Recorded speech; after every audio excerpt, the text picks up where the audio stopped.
Ready?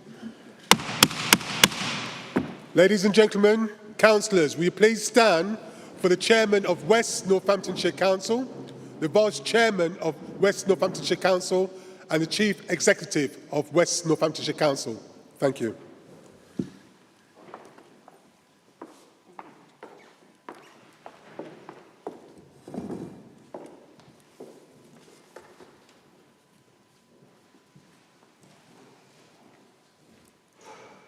Good evening, councillors, ladies and gentlemen.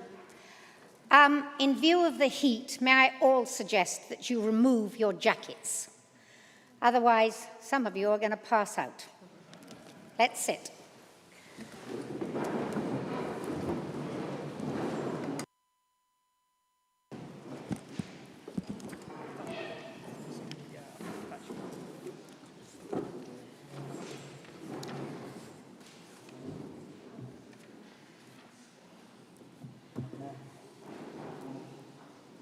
Starting with tonight, we're going to begin with a philosophical thought. This will happen at every meeting until my tenure is finished.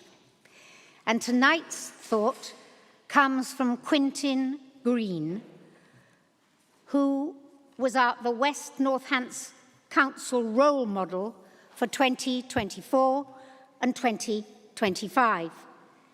He has especially written a poem for us tonight, The Balance of Probability. Thank you. Thank you, Chairman. Are you a person of honour with principles of fairness, empathy and compassion? Do you have self-awareness? Will you stand up and talk? Will you sit down and listen?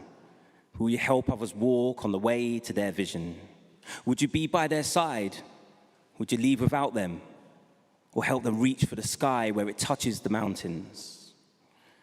Would you still be present when things are too much to handle? Or would you be that one candle that lit 1,000 candles? Sometimes we're confronted by decisions that test our conviction, where we don't oppose a grain because life is easier without friction. Saying yesterday was different will push our dreams into the distance. That's when our hopes will tiptoe along the edge of existence.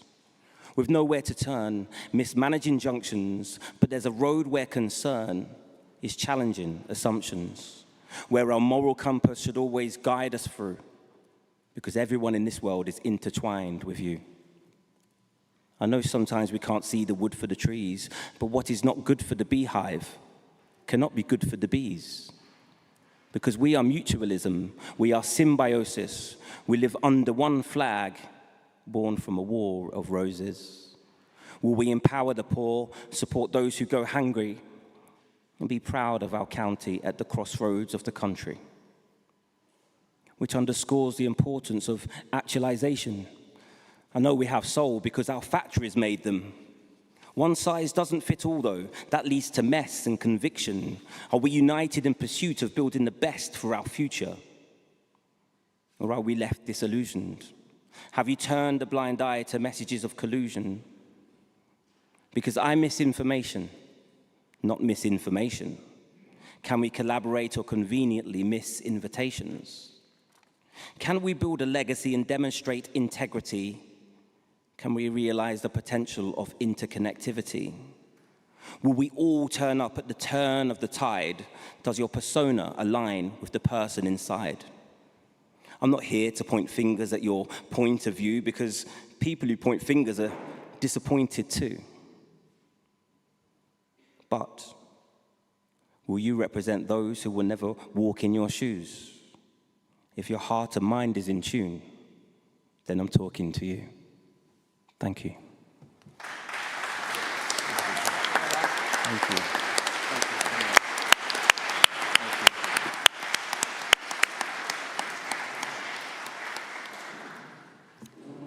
And so, councillors, ladies and gentlemen, we begin the meeting. May I have item 1, apologies for non-attendance. The Head of Democracy and Electoral Services will read out those apologies. Thank you, please. Chairman. Apologies have been received from Councillors Rebecca Breeze, Vincent Clive, Rupert Frost, Rosie Herring and Andrew Simpson. I've been advised Councillor Owens may be late, but I think I've seen him, so that's fine. Yeah, thank you. He's here. Councillor Owens, well done. Thank you. Item 2, declaration of interest from members and officers. Nothing? Even better. Item 3, the minutes of the annual council meeting on the 15th of May 2025.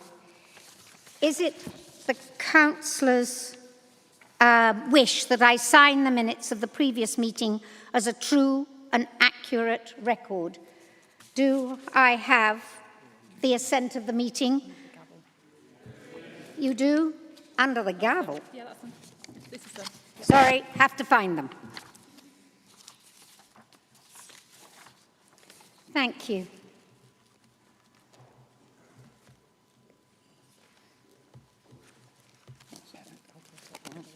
Thank you very much. So, to the chairman's announcements. Full council address, the 26th of June 2025. Good evening to one and all. It's a privilege to stand before you this evening following the recent local elections. On May the 2nd, the people of our community delivered a clear message, returning a majority Reform Council with 41 members, alongside 17 Conservatives, 9 Labour, 6 Liberal Democrats, and 2 Independents. This marks a significant shift in our local political landscape, a moment of change, and for many, a moment of opportunity. Some have described this as a political tsunami, and while the waves of change can be disorientating, they can also bring renewal. For many of those on the Reform benches, this is your first time serving on the council. For our colleagues in the Conservative group, is it a time of transition to the role of opposition? I want to acknowledge the professionalism and dedication shown by all members as we adjust to our new responsibilities. We are united by a shared purpose to serve our constituents with integrity, energy, and compassion. I hope that you have all found the induction sessions led by Anna Earnshaw and her team to be informative and empowering. These sessions are just the beginning of our journey together. We have much to learn and even more to achieve. Before I go on to talk about my charities, I would just like to say a thanks to Rebecca Purnell, who started serving in 2021 and who leaves us at the end of July. She's done a terrific job, being constant and committed. She also, with the aid of David Smith, won the Gold Award. And now I can't find the wretched paper to tell me for. David, can you let me know the Gold Award for?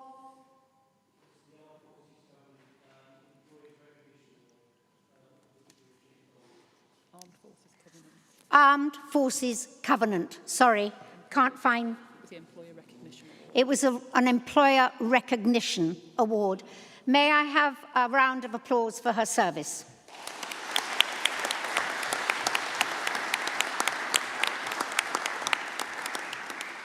Thank you. Charitable support and community engagement. On your desks this evening, you will find information about the charities I've chosen to support during my term. These charities are close to my heart.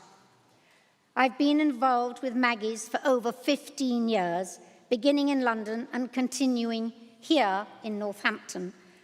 Thanks to the tireless efforts of our local board, supported by David Lang, our former lieutenant, we have raised 5.5 million over 8.5 years to establish the 29th Maggie's Centre. It is soon to be opened, October the 20th, I think, so put a date in your diary. Free at the point of access, we invite all families in need cancer support. In addition, I have had the honour of serving on the board of NPAT, the Northamptonshire Music and Performing Arts Trust, since 2021. Under the leadership of Peter Smully and his dedicated team, NPAT continues to inspire and educate our young people through music and the arts. I encourage every member of this chamber to attend their quarterly concerts. They are a testament to the talent and spirit of youth. I have checked with the office, and every one of you in this room, as a council member, has received an invitation for the 6th of July, either at 1 o'clock or 6 o'clock, to share in the concert and the drinks to acknowledge Peter's extraordinary commitment for the last 25 years of his journey and service to NPAT. So I hope you can find somewhere in your diary to come and share in the adulation. Thank you. Looking ahead, this council has a mandate for change, but also a responsibility to listen, to collaborate, and to lead with humility. Let us approach our work with open minds and a shared commitment to the people who elected us and we serve. Together, we can build a strong, more inclusive, and more vibrant Northamptonshire. I thank you. And now, we'd love some words from the leader, Councillor Mark Arnold. Thank you, Chairman, and what a marvellous address. Good evening, colleagues, members, ladies and gentlemen. It's an honour to address Council this evening at such a pivotal juncture in our local governance of West Northamptonshire as we begin a new chapter under this new administration. We approach this new chapter with a solemn commitment to serve with integrity and resolve. I want to start by thanking residents for placing their trust in us. We are committed to delivering on that mandate with transparency, energy, and a relentless focus on improving local services for local people. Our focus since day one has been clear: review, refocus, and reform. We're moving quickly to ensure council resources are aligned with community priorities. This administration is here to deliver. With a new energy, clarity, and purpose, we are setting a new standard for leadership and vision in West Northamptonshire. I'm pleased to confirm that we've started in earnest and more recently have invited the Reformed Department of Government Efficiency, or DOGE as you might call it, led by Zia Youssef, to lay out the framework and legal basis of a comprehensive audit of council spending. This initiative, offered by my party at no cost to the local taxpayer, may help us identify previously unidentified efficiencies and redirect funds to where they're needed most. That's frontline services like SEND provision, adult social care, and roads maintenance. Now, the gentleman opposite me may have labelled the initiative a pantomime dressed up as scrutiny. We'll no doubt cover the situation my administration has inherited later this evening. On our last visit to this place, I was greeted by references to Churchill and reminded that the public demands honesty, not illusions, results and not rhetoric. To that I share the words of a senior party colleague of my own, and who's no stranger to these parts. And he said, if an idea is indeed sensible, it will eventually just become part of accepted wisdom. As your new leader, I've also appointed a brand new cabinet, bringing together a team with deep local knowledge and a shared determination to do things differently. Our early focus has been reviewing inherited plans and ensuring that our priorities reflect the real needs of our communities. I want to be clear. We promise change, and we are here to serve. That means being visible, listening to residents, acting decisively. In the coming weeks, I will begin publishing updates on our progress and outline our strategic direction in a forward plan that reflects the unique challenges and opportunities that we face in our stewardship of West Northamptonshire. And to the people of West Northamptonshire, I say this: thank you. We are humbled by your trust. We're ready to roll up our sleeves and work with you to build the future of our communities. And that's what you deserved. We look forward to working with all of you to deliver meaningful change. Thank you. Thank you, Chairman. Thank you, Councillor Arnold. Okay, we now move on to item 6, public participation. Petitions. There have been no requests to present petitions at this meeting. But there have been 10 requests to address the meeting. May I just ask, are short and succinct. Respect the other people who wish to talk. You each have 3 minutes to present your address. And may I start with somebody who holds a place in all our hearts, Mrs. Sally Beardsworth.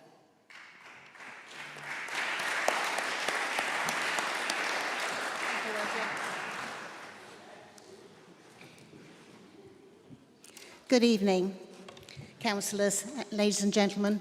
I will be as brief as I can, but this is a very important subject. I'm here to support the Liberal Democrat motion tonight, and I think it's a very important one, and I think many people will be listening in the public to hear that these are really good ideas that are coming forward. Can I first of all, though, thank you, Chair, for taking on the part of chairmanship, and I hope you have a wonderful year with Tim, your husband, and for the ensuing year. Can I also congratulate Councillor Ian McCord, who has managed to get the only opposition councillor to get a position as a chair, which is quite something. They must look at you, Ian, as some sort of kindred spirit. Anyway, hopefully we'll talk about the motion. In 2010, when George Osborne, in his infinite wisdom, decided to call on austerity, all councils were cut their finances by sometimes up to 40%. And that meant that a lot of the things that we did to help people keep their children in their own homes, prevention, was stopped.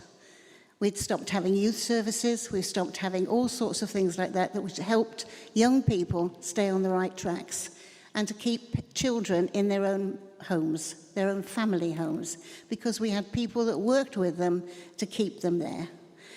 We've been ripped off for years by the private sector, who are not just looking after our children, but also fostering with the agencies. Please look at that, the new administration. The agencies charge such a lot more than our own foster carers, and it's something we could save money on. Can I also say just very, very quickly that for the people that might be having these homes in their vicinity, in their communities, remember that 60% of our children come into care because of, gosh, the name's gone now, because they've been neglected. They've been neglected over years and they're coming into care. So when they come in to live in your community, please, all we want you to do is to show them kindness and understanding, because they've been through such a lot in their young lives. And I think it's so important that we all remember the old saying, it doesn't take a family to raise a child, it takes a village. Thank you very much for your time.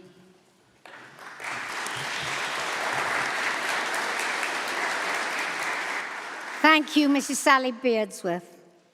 Our next speaker is Colin Arison, has asked to address the Council in relationship to motion 2.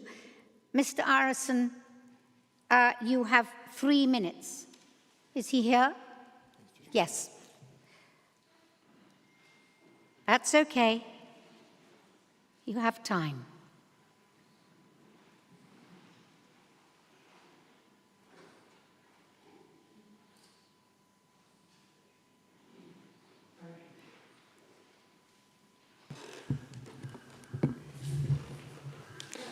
I'm Clive Ireson from Springs Family Centre in Northampton, and I've worked with children and young people in Northampton for the last 40 plus years. The last 16 of those at Springs Family Centre, where we provide some aspect of youth work 6 days a week. Within the last 30 days, we've worked with 178 young people and had 695 attendances at our sessions. Half the young people we work with come from Castle Ward, and the other half travel to us from the rest of town because we're very close to the bus station.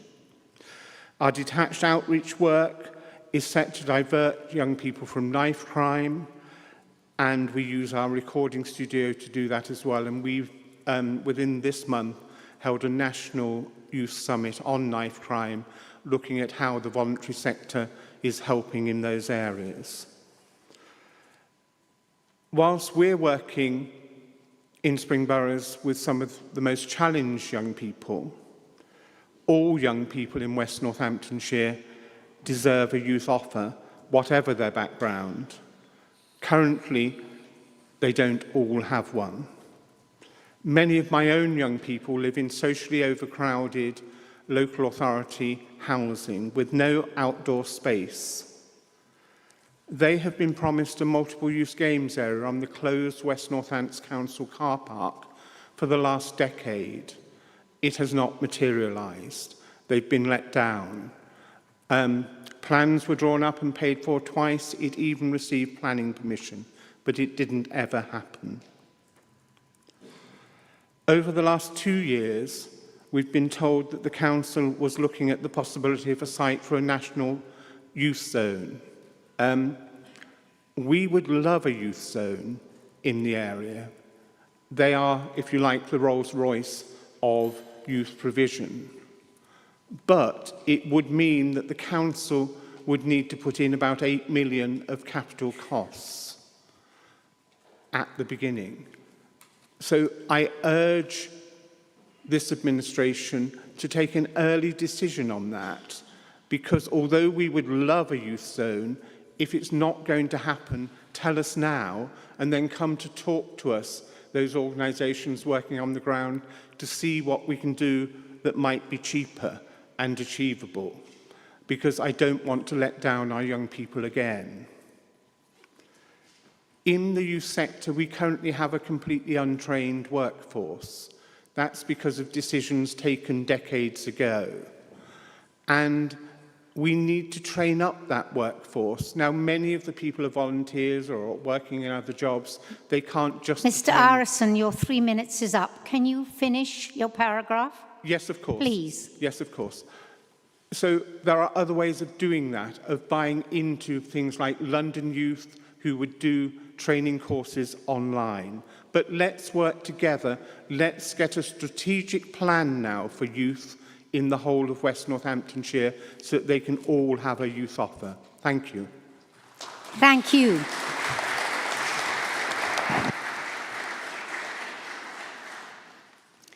Our next speaker is Gordon Kerr, and he's asked to address the Council in relationship to item 7, opposition priority business. Mr. Kerr, you have 3 minutes to speak.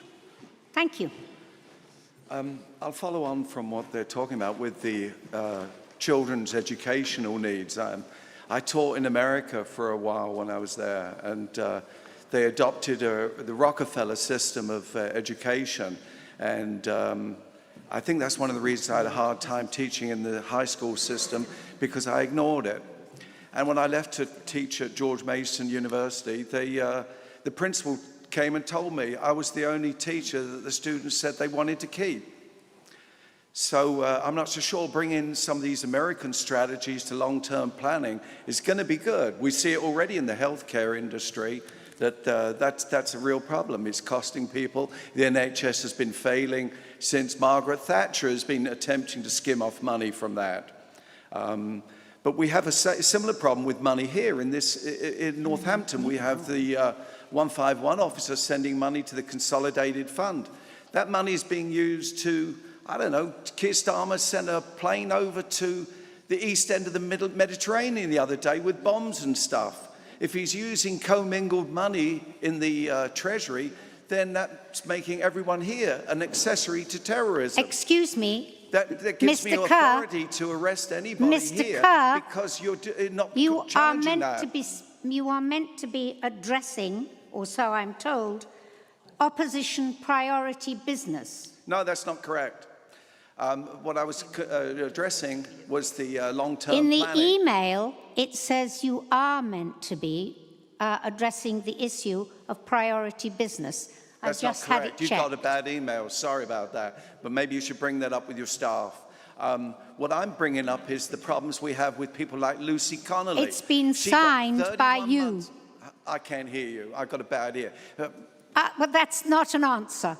I'm so can't hear sorry. you. I'm going to ask you to curtail unless you wish to speak on to and address I'm already doing opposition that. If you can't priority understand business.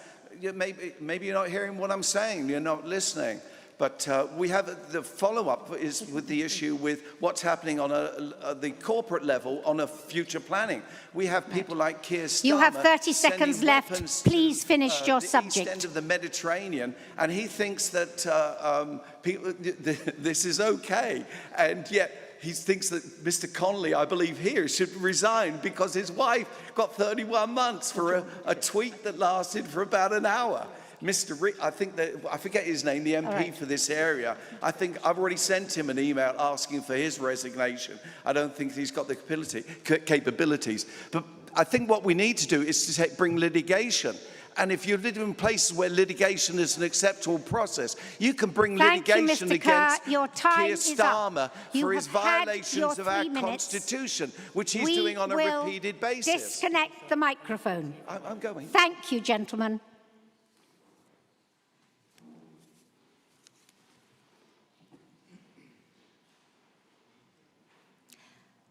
Our next speaker is Rachel Schutt. Have I pronounced it correctly? Well done, thank you. Has asked to address the Council in relationship to motion 3. Mrs. Schutt, you have 3 minutes to speak. That's pretty sad. And now I'll begin. There we are. My name is Rachel Schutt. I'm here to support motion 3 regarding training for councillors and planning officers on the Belonging Charter. This is just a small part of our story of how we came to be asked to be involved to shape the Charter and the positive impact it's had upon our community. When Daintree House opened in 2018, the manager came and introduced herself and explained the nature and purpose of the home. It was the first we knew of it because it changed from a residential property to a home for looked after children.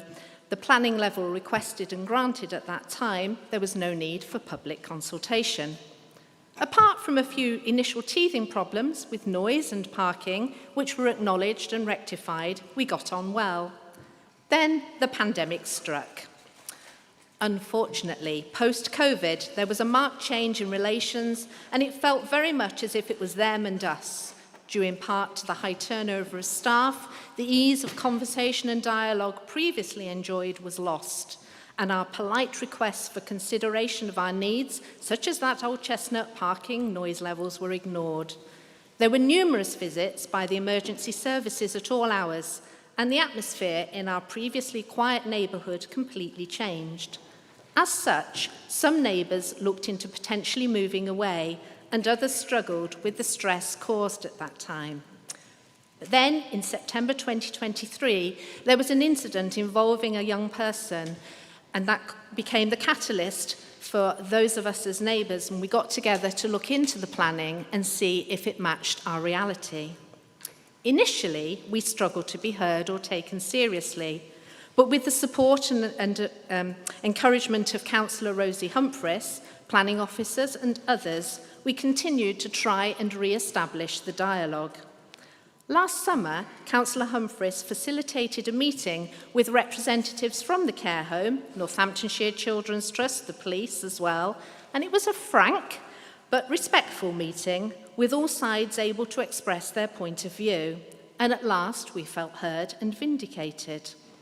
And this led on to us being asked to contribute to the writing of the Belonging Charter and speaking at its launch in February. In the last year, we have moved forward together with renewed respect and dialogue, such as regular exchange of emails, welcome gifts for new children, visits to the care home, and follow-up meetings. We feel immensely privileged to have been involved in setting up the Charter and change our negative experience to a lasting positive change. Mrs. Shute, your 3 minutes is up. Can you finish your paragraph? I will do, and this is the most important part, if I may.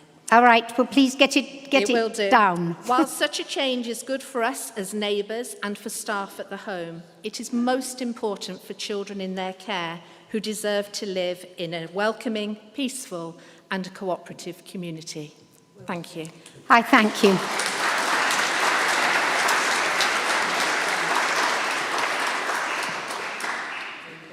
Our next speaker is Jean Lineker. She has asked to address the Council in relationship to item 16, report of the Leader of the Council. Mrs. Lineker, you have 3 minutes.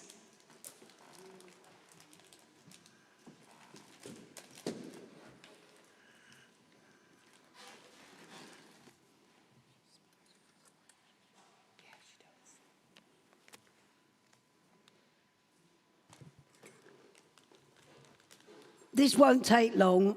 It's to do with dementia people. Any dementia people deserve being looked after in care. I went to Scrutiny and I've missed out a few things. One is to do with the accuracy of whether we do this service still. When families die, how many foreign languages do social services speak when they speak to a German or Polish or French? I had to deal with someone because of this. I think it's disgusting that they can't understand what they're saying. They need interpreters, and I'm just wondering whether they've got any. End. Finish.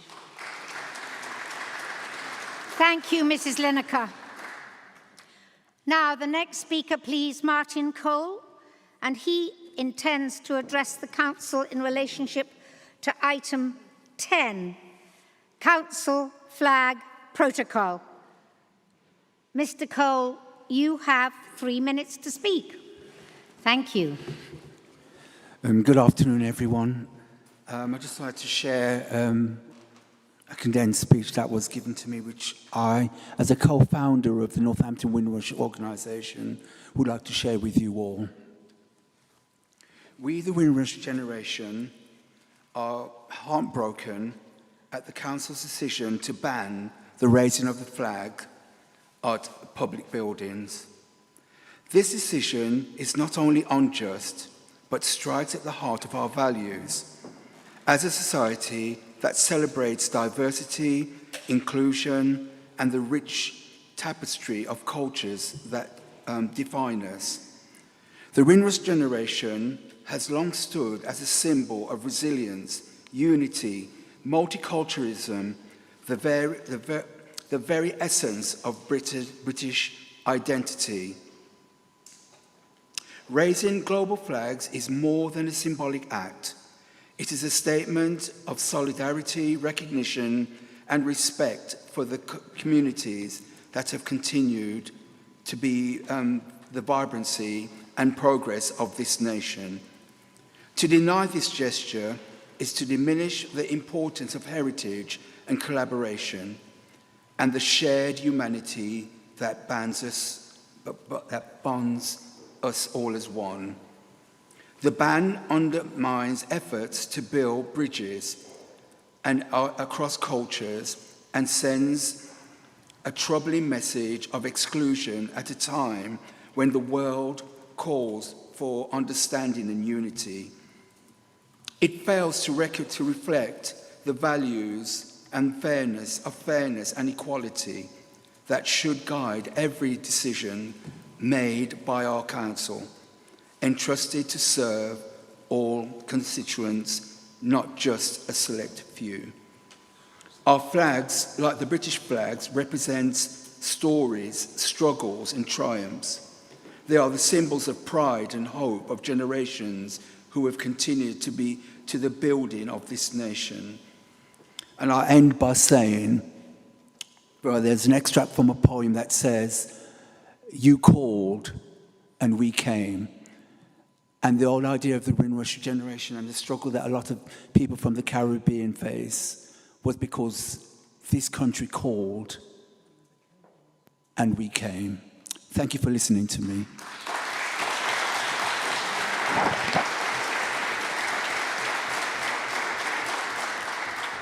Mr. Cole, I thank you for your emotive address. The next speaker is Geraldine Tander, Assistant Head Teacher at Northampton International Academy, Student Voice, and she has asked to address the Council in relationship to Motion 2. So we have 3 of the pupils at the school, is that right? Can you give me your names? Osman. My name's Kyla. My name's Ella. All right, thank you for coming today. You have 3 minutes.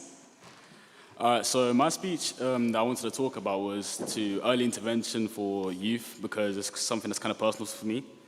So I've seen people close to me, smart, kind, full of hope and potential, waste away to crime, violence, or hopelessness, not because they wanted that life, but because no one reached to them in time. And I can't stand by and pretend that's okay.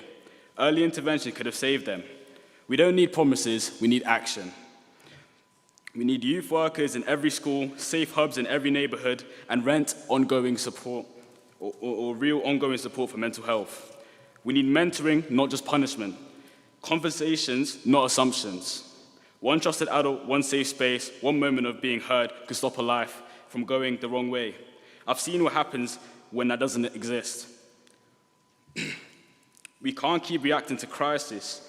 We have to prevent it. Invest in us now, because if you wait, it might be too late and have costed us our future. Thank you.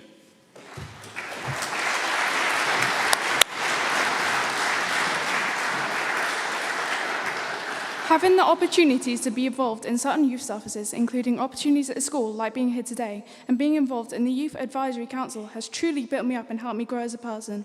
Some of the Northampton youth do not have these opportunities, which has led to bad behaviour in schools and antisocial behaviours outside of schools, therefore making Northampton seem and feel like an unsafe environment.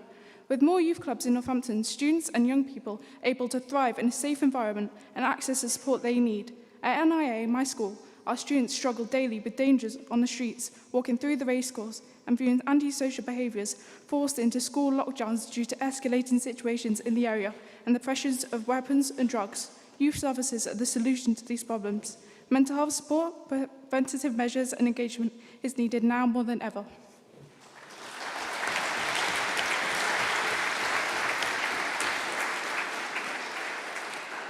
As a young black female who has faced discrimination and understands what it feels like to be unheard, I know how important it is for youth services to give young people a real voice.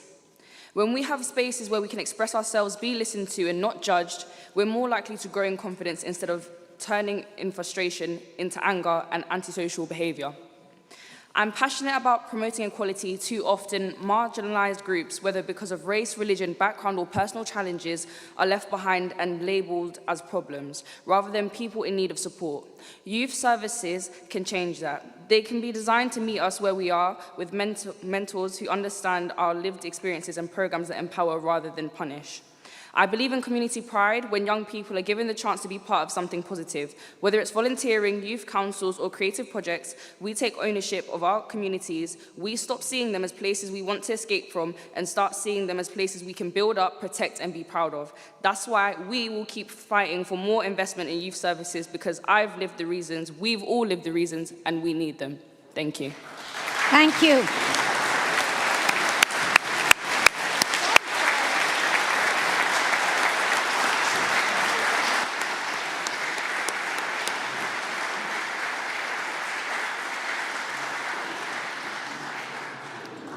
Thank you to all three of you for coming to speak to us today. You're a credit to your academy. It takes courage to do this. Well done.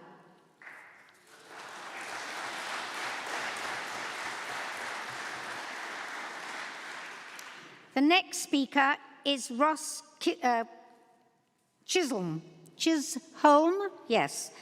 And you are going to address the issue of item 16, the leader of the council's report. You will have 3 minutes. Thank you. Thank you. My name is Ross. I'm a technology executive with extensive experience in data compliance across multiple industries. My experience ranges from entertainment and gaming all the way through to data analytics. I live here in Northampton. I'm just a resident. I have no affiliation. Given that intro, you might wonder why I'm here, and to be honest, I'd rather not be here. But as a resident who has spent many years of my career assisting in global companies to navigate the overly complex data protection requirements, I feel I have no choice but to speak this evening and raise this issue. I've been aghast to see the DOGE initiative announced and promoted in the media without any acknowledgement or transparency from the Council regarding the seriousness of data protection implications involved or the potential impact on residents' personal data. I've been hugely concerned to see reports that suggest an efficiency audit is best carried out by external political appointees being given access to council systems containing residents' personal information, yet no information has been made available about the formal status, qualifications, or accountability arrangements of those appointees. There has been zero public information about what data they will access, what safeguards exist, or what legal mitigations will have been established. As residents, without this information, we can't possibly assess whether our data rights are being protected. Ross Chisholm, I wonder if you're addressing the issue of the leader's paper. I think you may have gone off text. No, this was always to be about reform and the DOGE initiative, and the Democratic Services advised that it was going to be point 16. All right. Councillor Arnold, what are your thoughts?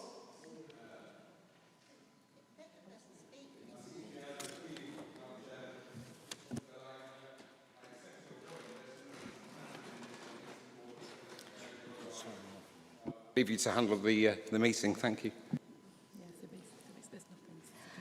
Can you finish off? You're almost at an end at any rate.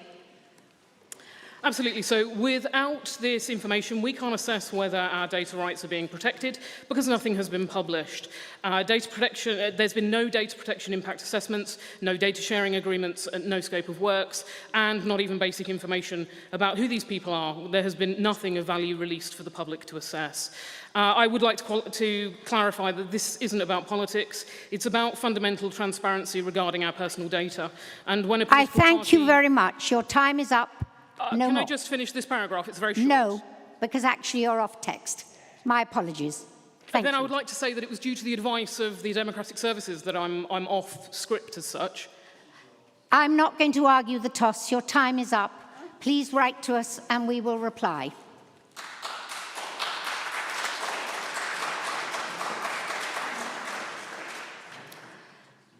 The following speaker is Kim Fuller, and she will address the item 16 again, report of the Leader of the Council. Mrs. Fuller, you have 3 minutes.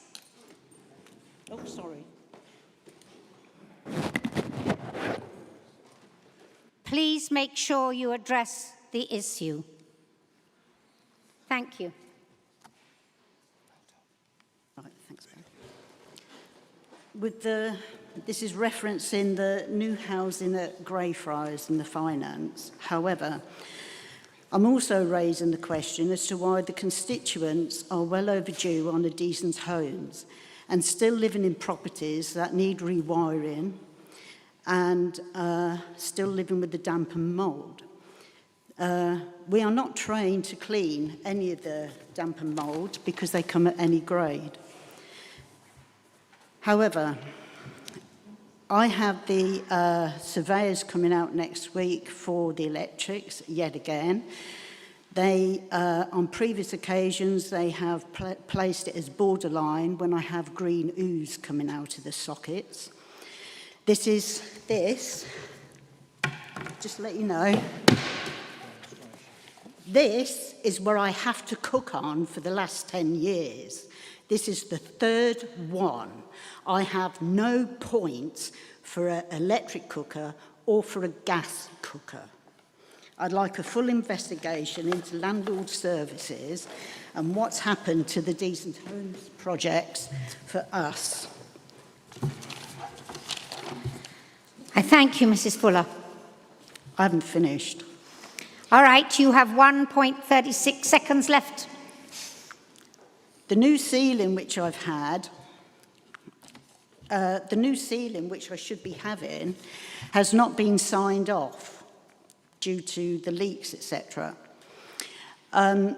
Nobody's come in for that, and nobody's told me how I'm going to survive for 3 days with no access to my kitchen while they do a new ceiling. The damp and mould is expanding in my home, and the land is changing and it's receding, and my home is vulnerable to runoffs and have been, and there are reports for it. Tenants are experiencing having 1-foot trenches dug in their outside their homes to deal with the runoff and for the damp. I think it's deplorable.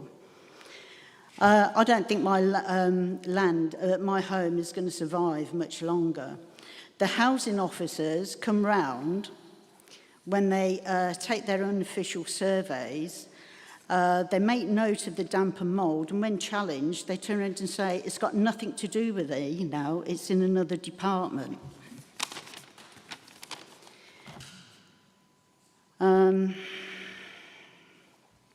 That's it. I'd like a full investigation into landlord services. I thank you, Mrs. Fuller. Decent homes projects from 2014. What happened and why are we left like this? Thank you. Thank you.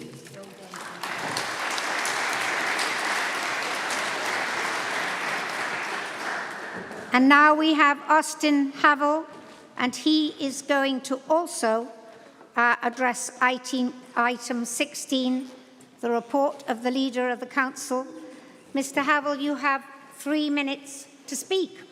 Thank you. I'd like to start by saying thank you to Ross and Mr. Cole for the issues they raised. Thank you very much. We're almost 2 months into this Cabinet now, and we've not been presented with any Cabinet member reports at full Council meeting, and we're told it's not until September at the earliest. These are not a luxury, they are fundamental to transparency and democratic accountability. Reform in general seem overwhelmed by the basic functions of leadership, yet councillors are claiming special responsibility allowances from the public purse on full pay with no reports. So I ask, how can you justify accepting these allowances whilst contributing so little? Show us all that you are not in it for the perks. Suspend the allowances whilst you get up to speed. Earn back some of the trust that 33% of 30% of residents have deemed you worthy of. And one final point, where's your manifesto? Thank you. I thank you, Mr. Havel.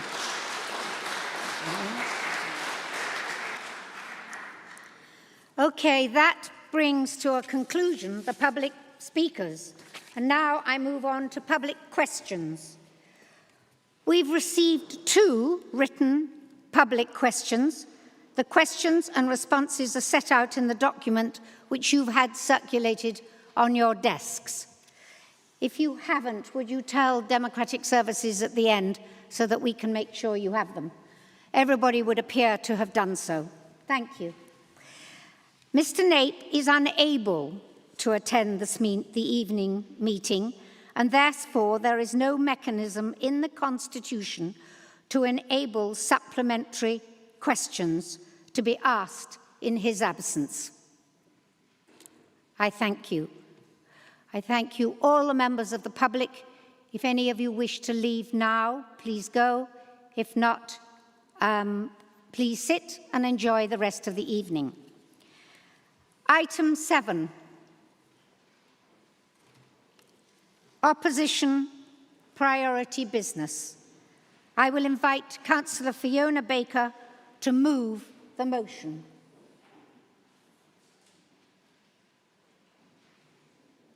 You have 5 minutes. Thank you, Chairman. I'm sure that those of you in administration have had time to read the opposition priority business document. I understand that many of you, like many of us, have been involved in businesses before becoming a councillor. A corporate plan to the council is what a business plan is to a private business. I'm sure none of you would start a business without a plan. I expect you do have one, but we do need this to be shared with the council and the residents of West Northamptonshire. It is vital to have a corporate plan. As we are all aware, adults and children's social care takes up about 62% of the council's budget. These are statutory, therefore legal duties that we have no choice over whether we provide them or not, and we need to do so to the very best of our ability. In order that the rest of the funding can be used to deliver the services that we want for our residents, we need a plan. This is so our finance team and other directors can ensure that we use the finances wisely. When Councillor Arnold was asked at the last council meeting about a corporate plan, he said, look at the Reform UK website, which of course you can imagine we all did. The only item on the list of 7 that actually applies to West Northamptonshire Council is about finance and reducing spending. I would like to draw attention to the fact that we left you with a balanced budget that we did for our 4-year term. Every year we set aside a contingency budget for the sole purpose that this can be used by any directorate that needs a top-up at the end to balance. If not needed, we then used it in the Highways Department. Another situation to remind councillors is of that during the 4-year term, we brought together, I know I was there, 4 councils that didn't necessarily want to join together. We set up a children's trust separate from the council in joint working with North Northamptonshire. We managed a COVID pandemic. We ran a successful campaign for the resettlement of the Ukraine families and also the Afghan families that worked for Britain during our forces' time in their country. Every one of these tasks were very, very challenging, but achieved because we had a plan that was in place. The reason we were able to achieve these things and the core services going on was we had a solid corporate plan so that the officers were able to see and work towards what was needed. This was also on the WNC website, so residents were able to hold us to account. Another reason to remind all councillors of this is that the corporate plan is the work plan for officers. As councillors, we are able to hold officers to account and oversee to ensure the wishes of the administration are being put in place. As we are all aware, we are not actually operational staff and must never cross that line. The purpose of a corporate plan is a clear way to communicate the administration's vision, values and proposed actions, not only to the council, but also to the residents of West Northamptonshire, who deserve to know what the council is spending their council tax on.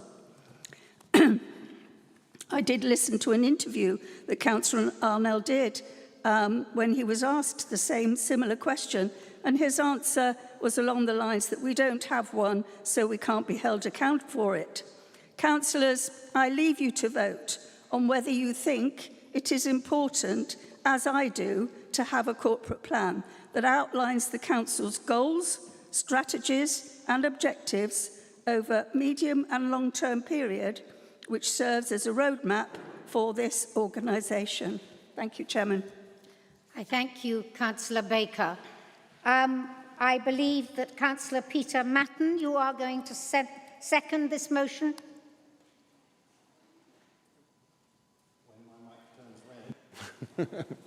Good evening all, thank you. Yes, I would like to second the motion and reserve my right to speak, please. Thank you.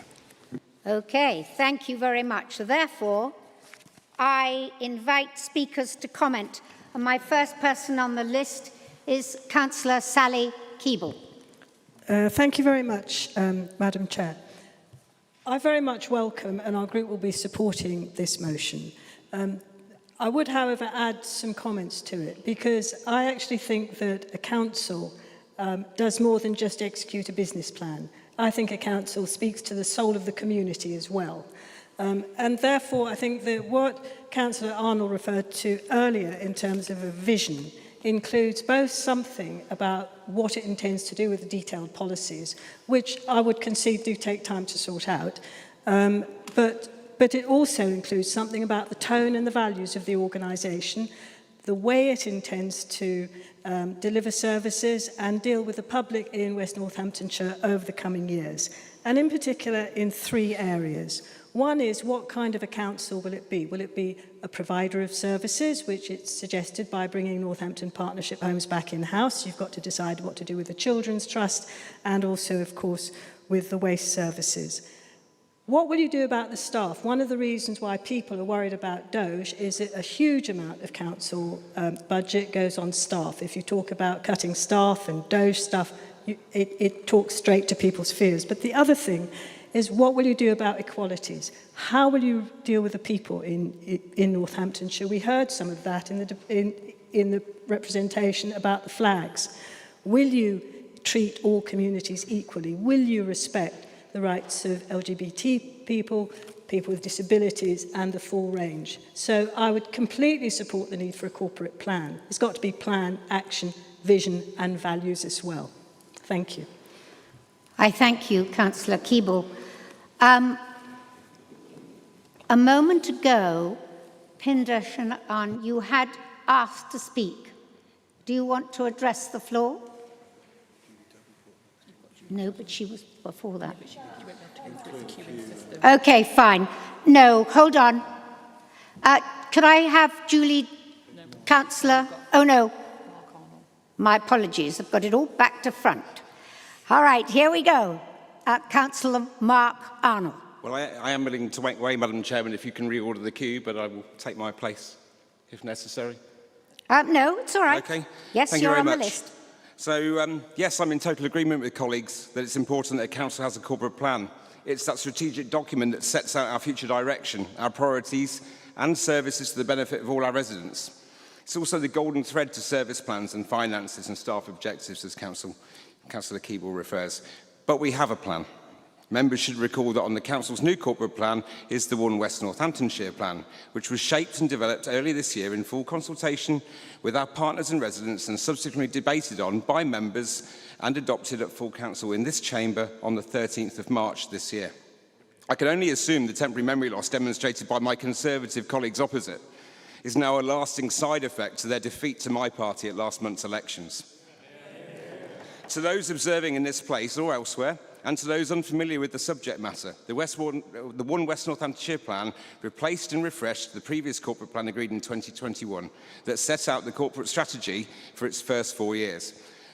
And for the avoidance of doubt, all of the members in the Conservative group opposite here today, including the proposer and seconder of this very motion, voted to adopt that plan.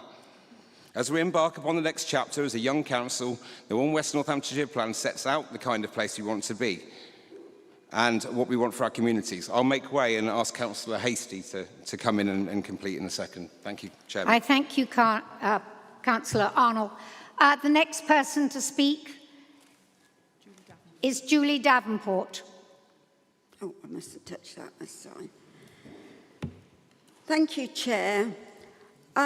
I did actually hear Councillor Arnold on the radio saying, when asked about a manifesto, why bother if you know, their own parties only break manifesto promises, so why bother? But I would say, if you want to be different, you know, you could have a manifesto and maybe stick to it. Now, I do believe a council manifesto is more than a political promise. It's a declaration of intent. It tells residents what we stand for, because I don't know at the moment, I don't think many of us do here. It's what we aim to deliver and how we plan to improve lives in communities. It builds the trust of residents by setting out clear, measurable commitments and holds this council accountable to our residents. Maybe that's the problem. A manifesto alone isn't enough. That's where the corporate plan comes in. And as you've just explained, the corporate plan. So it turns a vision into action, aligning resources, setting priorities, and guiding day-to-day operations. It ensures that everyone is working towards the same goals, and everyone knows what those goals are. I still don't. So without a manifesto and a corporate plan together, a council risks losing focus, wasting resources, and missing opportunities. In short, the manifesto defines what we do, the corporate plan decides how we do it. And together, they Councillor are Davenport, essential. your 2 minutes are up. Can you finish off? You have. Okay, thank you. Councillor David Tarbon. Thank you, Chair. There is a saying that goes, what gets measured gets done. One can argue the point about how accurate or not this may be, but this presupposes that you are clear on what is being measured in the first place. Some sense of what needs doing, your priorities, your plan, or your manifesto, if you like. We've had residents get in touch to comment that the boats haven't stopped, and now we have had Mr Farage quoted this week as saying that efficiencies won't lead to council tax cuts. Reality bites for Reform UK. Cabinet members have referred to the One West North Hants plan as our plan. So is it? Or has the new administration simply just adopted this as their own? The people of West Northamptonshire deserve better than a wait-and-see approach. Councillors old and new have recently attended training on and have been reminded of one of the key tenets of public office, the Nolan Principles, which include accountability, openness, honesty and leadership. So on a scale of 1 to 10, how would this administration rate itself? Newness is not an excuse. Perhaps if they'd done their homework and set out their plan for the local electorate on local issues, we would all have clarity on their intentions and would be able to have a basis for measuring their success or not. The Liberal Democrats will be supporting this motion. Thank you. I thank you, Councillor Tarbon. Now, Councillor Pinder Chauhan.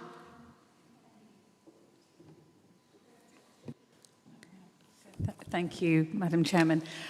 Just found that last comment by Councillor Arnold really bizarre. We had a debate on the 13th of March, an election was held on the 1st of May, and a new administration was elected. And with that, there was a promise of renewal and a promise of bringing something new to the residents of Northamptonshire. But I'm glad that you agree that the Conservative plan was a fantastic plan to bring forward and that you're going to be continuing with it. So thank you for that. We've already discussed the One West Northamptonshire plan. So we produced that corporate plan, which gave the council a new clear vision with firm priorities and measurable goals. I just want to remind you all that some of the things that the Conservatives did achieve. £150 million in savings were delivered across that first term, not through cutting services, but by integrating legacy councils, driving efficiency, investing smartly. We attracted over £45 million in public sector grants and secured £350 million in private sector investment. We regenerated our town centres, which are still being regenerated under the funds that were attracted, improving transport links and supporting our economy. Our children's service that were once under national concern improved significantly, backed by strong leadership and increased funding. We secured over $630,000 in the shared prosperity funding, and we ensured community safety remained a priority. working in partnership with police and residents to support community resilience and civic pride. It wasn't just a plan, it was action, results, and accountability. This corporate plan matters. That's why we wrote it and delivered on it, and left this council in a strong, stable position with 4 years of a balanced budget. The question now is not whether to have a plan, but why nearly after 2 months the current administration still hasn't shared theirs. Now, West Northamptonshire deserves continuity. Councillor Chauhan, your 2 minutes is up. Thank you. I just want to finish off my last point. They don't deserve confusion. They deserve leadership, not empty slogans like "Stop the Boats," which was plastered all over your leaflets. And by the way, how is that going? Thank you. Councillor Ian McCord.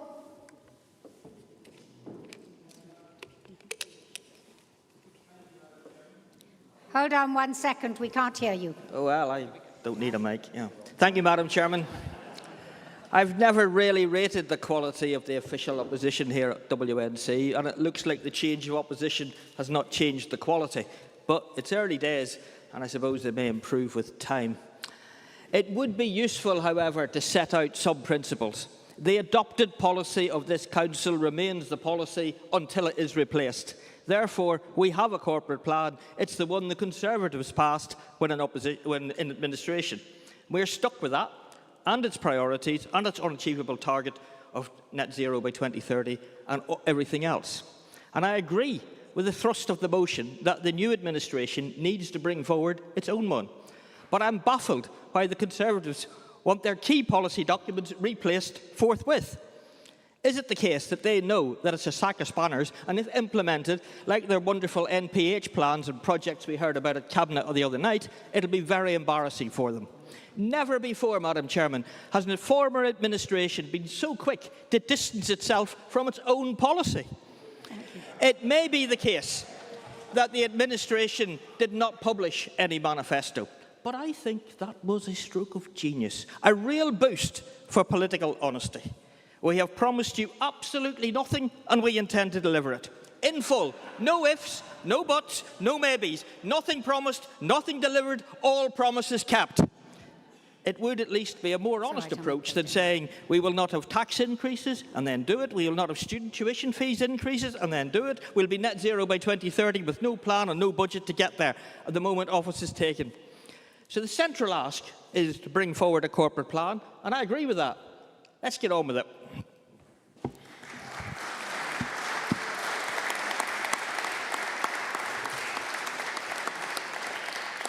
I thank you, Councillor McCord. Now, Councillor Bob Purser. Thank you, Chair. The West Northants plan was about partnerships across the area. It wasn't the specific detail of what this council was going to do and achieve. That is work that the administration has to do and has to bring to this council. Now, you've been given great advantages because a Labour government put another £23 million into your coffers to spend on services in this area. We've got more money to solve potholes. There's more money for adult services. There's more money for public health and children's services. All these areas the Labour government has given you to improve services for this area. So you need to get on with it, and you need to show us what you're doing, how you're going to measure it, and we will hold you to account for it. Thank you. Thank you, Councillor Purser. And finally, Councillor Daniel Lister. Thank you, Madam Chairman, and I would like to remind Councillor McCord that it was his manifesto as Shadow Leader that this Conservative administration, with all of its net zero promises, worked from. However much his own selective amnesia tries to change the truth. But this is a pivotal moment for West Northamptonshire. A strategic plan isn't just paperwork, it's a promise, a roadmap that tells our 400,000 residents how their council tax is being spent and what services they can expect. When we were in administration, we had a plan. We didn't hide from it. We published it, delivered it, and we were held accountable for it. The plan that Councillor Arnold refers to is the One West Northamptonshire plan, developed by the previous Conservative administration, approved by this council and shaped by our visions, values and priorities. Now we have a new administration that claim to want a new way of doing things, to stand on their own platform. What have they actually done? Nothing new, no vision, no local manifesto, and no plan. At the last full council, they tried to point to their national website, but Reform UK did not contest this local election on a local platform. And now Councillor Arnold has just confirmed what many suspected. There is no plan, no direction, just a vague intention to keep delivering the work of the previous Conservative administration, the very work they claim to oppose.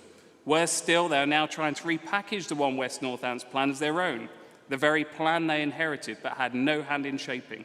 Chair, that's not leadership, that's political opportunism. If you want to claim credit, write your own plan. If you want to lead, be bold enough to stand on your own ideas, not just coast on ours. You can only blame the last administration for so long. Residents are not fooled. They want clarity, not confusion. They want promises, and promises kept. But this administration made no promises because, as the new leader admitted, putting things in writing means being held to account. That's not leadership, that's avoidance. A plan of this importance cannot be developed behind closed doors. Councillor Lister, your time is up. Thank you. Bring it to Council, Madam Chairman. Ask them to bring it to Council. Let's debate it, scrutinise it and approve it in public. That's what the public deserve. Thank you. Yeah. Thank you. Councillor McCord, you have already addressed the floor. Point of order, Madam Chairman. I've been named and well, libelled. Nonetheless, I'm not bothered about that. The manifesto that I put my name to did not have net zero 2030 in it. It was an invention. It's not that a point later. of order. I'm sorry. A point of accuracy. What was being said is incorrect. Thank you. Can we now go back, please, to Councillor Matten, who reserved the right to speak? Thank you. I hope enough has actually been said that Councillor Arnold and all of his colleagues realise how important the corporate plan is, and that they will consider actually voting for this motion that we've put forward, because the public deserve it. At the first full council meeting, you did in fact tell us to go to the Reform website in order to see what your corporate plan is going to be. I did exactly that. Here is the document that I printed off. And I go to page 2, which is your core pledges to the residents of West Northants. And it starts with imagine smart immigration, not mass immigration. I don't think that's something that can be controlled by a local authority, actually. The second one is imagine no more small boats in the channel. Again, not something that can be controlled by West Northamptonshire Council. Imagine no NHS waiting lists, and it says about tax breaks for doctors and nurses and tackling staffing crisis, and again, not something that can be dealt with by West Northants Council. Imagine good wages for a hard day's work, lifting the income tax threshold. I mean, it goes on and on. There are pages of things which are national political issues, not West Northants Council issues. So you've changed from look on our website now to we're just going to carry on with the Conservatives' plan because that's brilliant, which I'm really pleased about.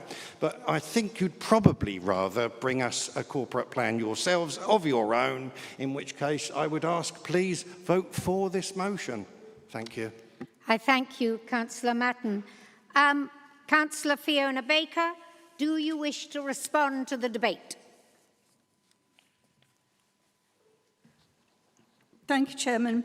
Not really. I think enough has been said, but I'm absolutely delighted that our administration view our One Vision Northamptonshire to be so good that they're going to keep it in place, because we did feel that we'd done a good job with the vision, but that's not the corporate plan. And Councillor McCord, as we all know, who've been here for many years, is always extremely entertaining on these occasions. And I do agree with him, because I know him, that the point that he made was true. He did not ever vote for net zero. Thank you, Chairman. I thank you, Councillor Baker. Councillor Hastie, I'm sorry you're too late. You would have to have spoken earlier before Peter Matten. Another time, please come back to me. Okay? Thank you very much indeed. We will now take this to the vote.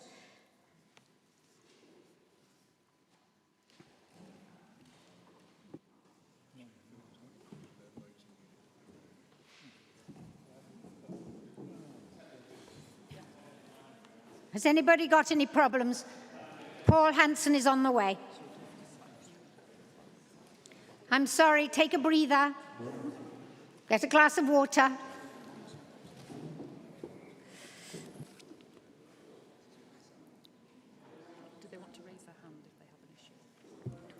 Can you raise your hand if you have an issue? Two in the back row.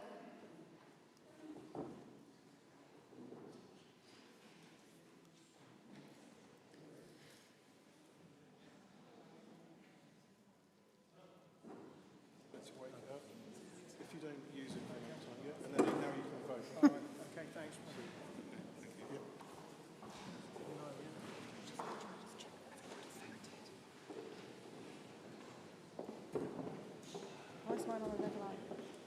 I haven't got it up here in a minute. Have you all voted? Can you let me know, confirm?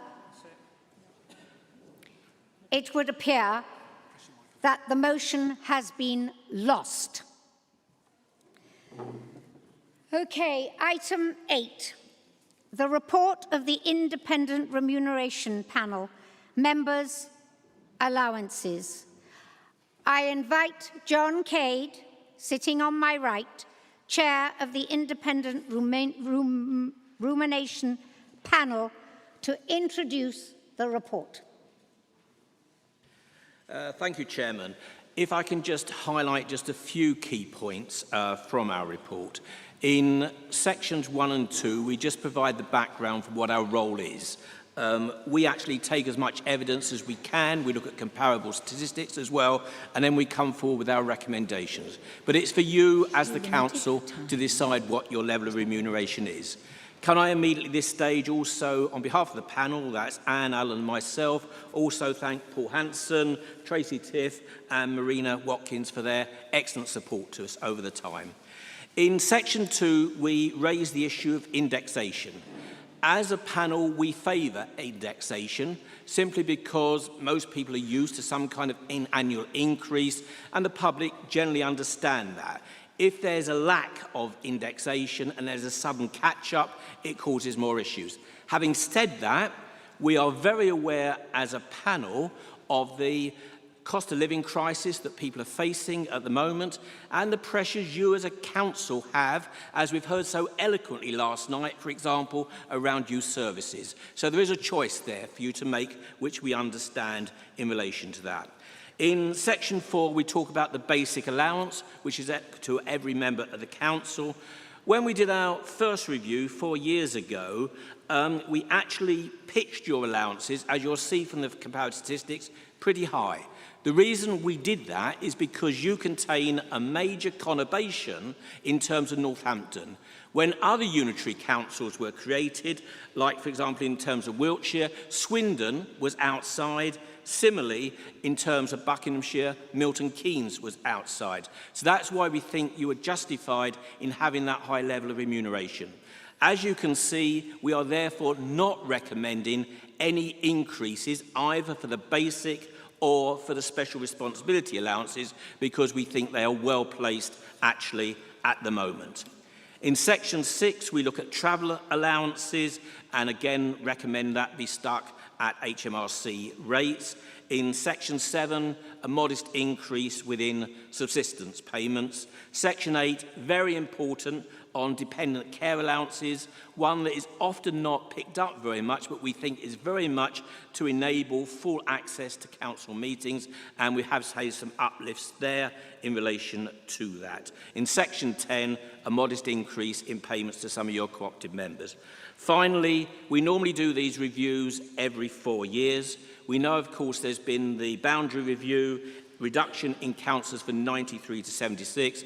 If you invite us, as it says within the report, we're happy to do a review in 2 years to see if anything's there. That's, Chairman, essentially our report. I'll do my best if there are any questions to answer those. Thank you. Do I have any questions to Mr. Cade from the floor? If not, I'll invite Councillor Hastie to move the proposal.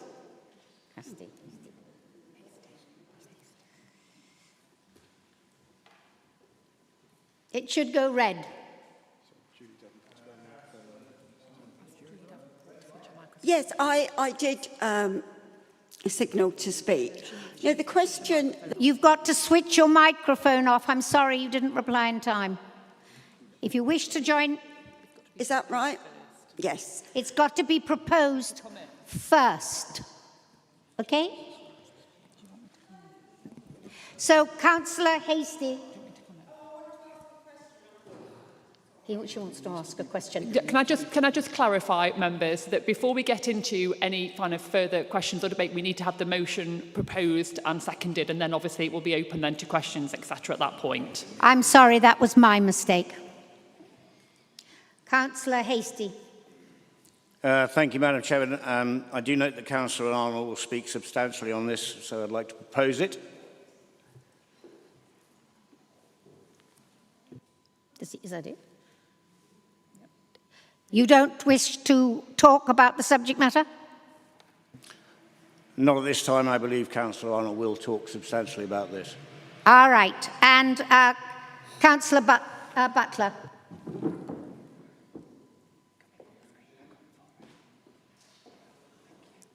We can't hear you. You're not red.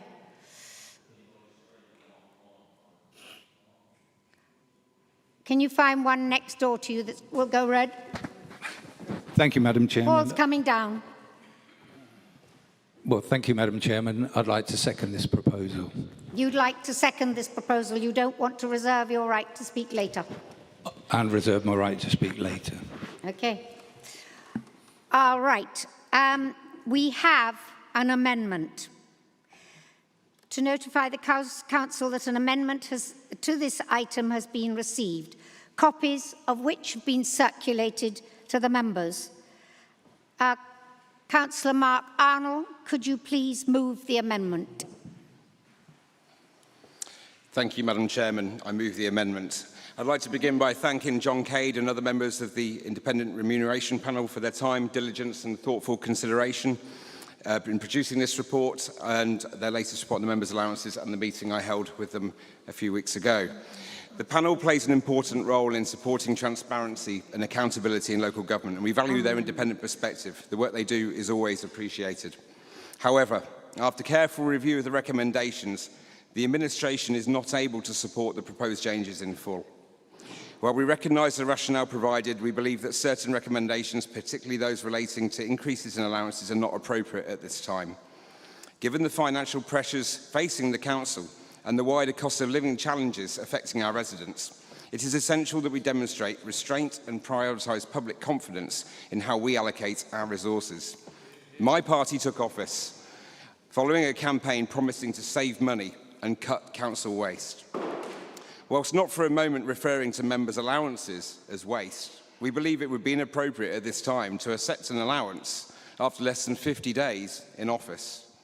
It's proposed that the recommendations of the IRP be adopted subject to the following amendment: that the inflationary uplift referred to at Section 3 of the panel's report is not taken up for the year 25-26. A provision for the uplift has been made in the budget for 25-26, and this will result in a saving of £41,360 as implemented.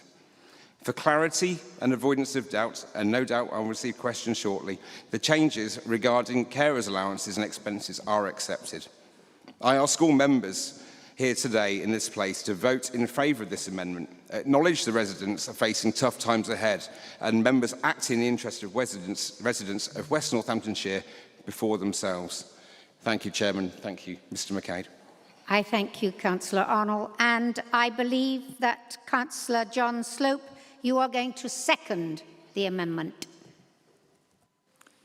Thank you, Madam Chairman. Councillor Arnold has perfectly outlined the amendment, and I'm happy to second that motion. Okay, I thank you. In accordance with the changes of the rules of procedure adopted in the March meeting, amendments are not to be debated, but the mover of the report does have the right of reply. Members will have an opportunity to debate this item after the vote of the amendment. Do you wish to exercise that right, Councillor Hastie?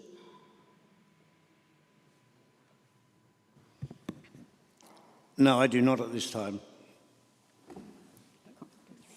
All right, we will therefore take a vote on the amendment.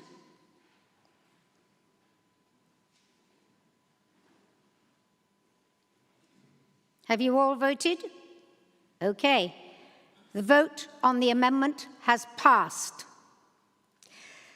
Okay, therefore, are there any members of council that wish to comment on this item?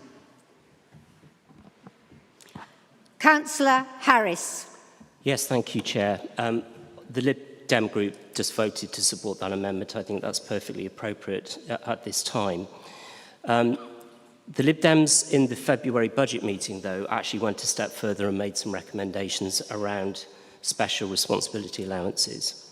Our view is that currently, to simply have a double allowance for chairing committee meetings is overgenerous.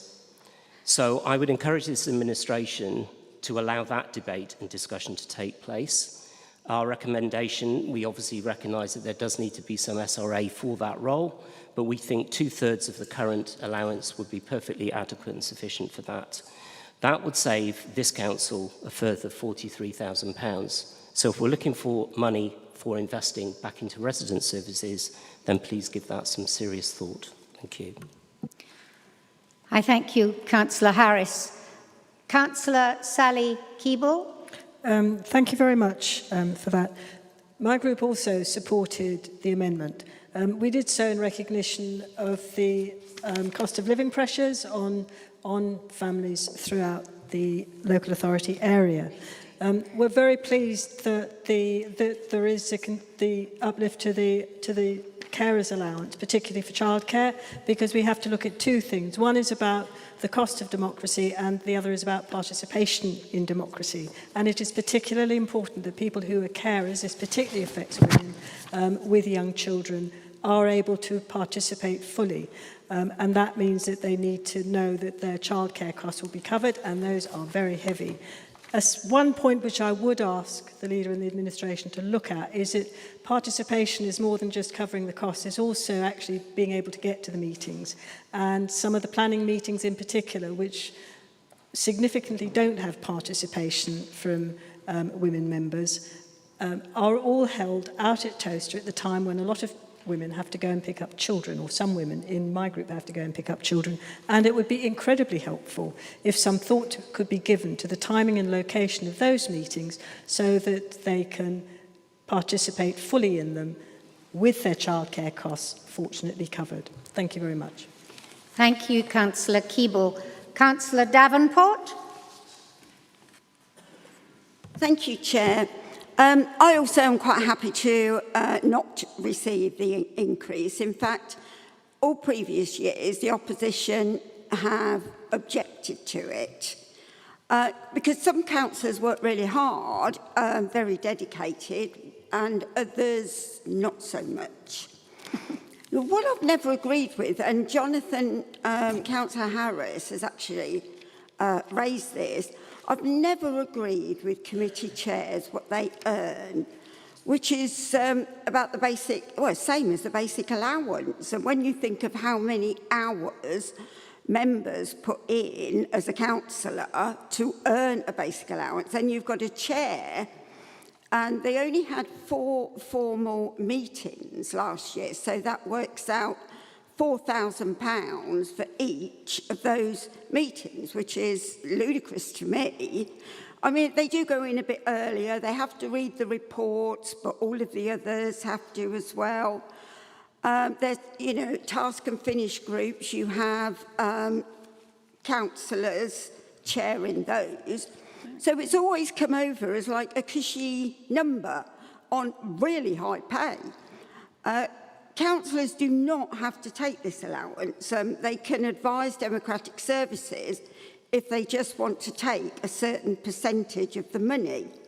And I have known some councillors that never take any allowance.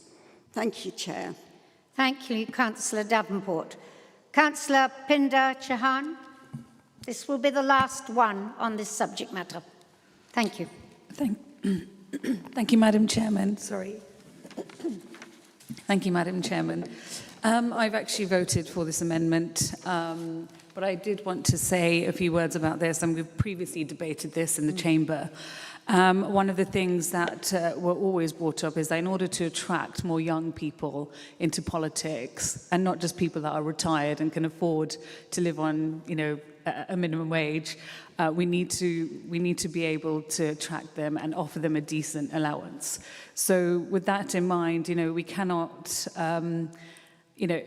the Reform administration are saying that, they don't want the 2.5% increase because they've only had the role for 50 days. And they're proposing a saving of 45,000. But, if you all gave up your special responsibility allowances, you could save £545,000 for this council. And that might be something you might want to consider. Thank you. Thank you, Councillor Chauhan. Sorry, Councillor Manning, too late. Get your paddy paw on that button earlier next time. Okay, all right. Councillor Hastie, do you want to respond to the debate? Madam Chair, the answer is no. All right, then we'll move to the vote. Could you please vote on this amendment? It's on the substantive motion that has been amended. Oh, what? Yes, well, please. Just to clarify for members, you are now voting on the substantive motion that has been amended. Thank you. Are we clear? The substantive motion. Please vote. The vote has passed. I thank you very much, John Cade, for your input. I know it was a long, hot journey. All right, several trains.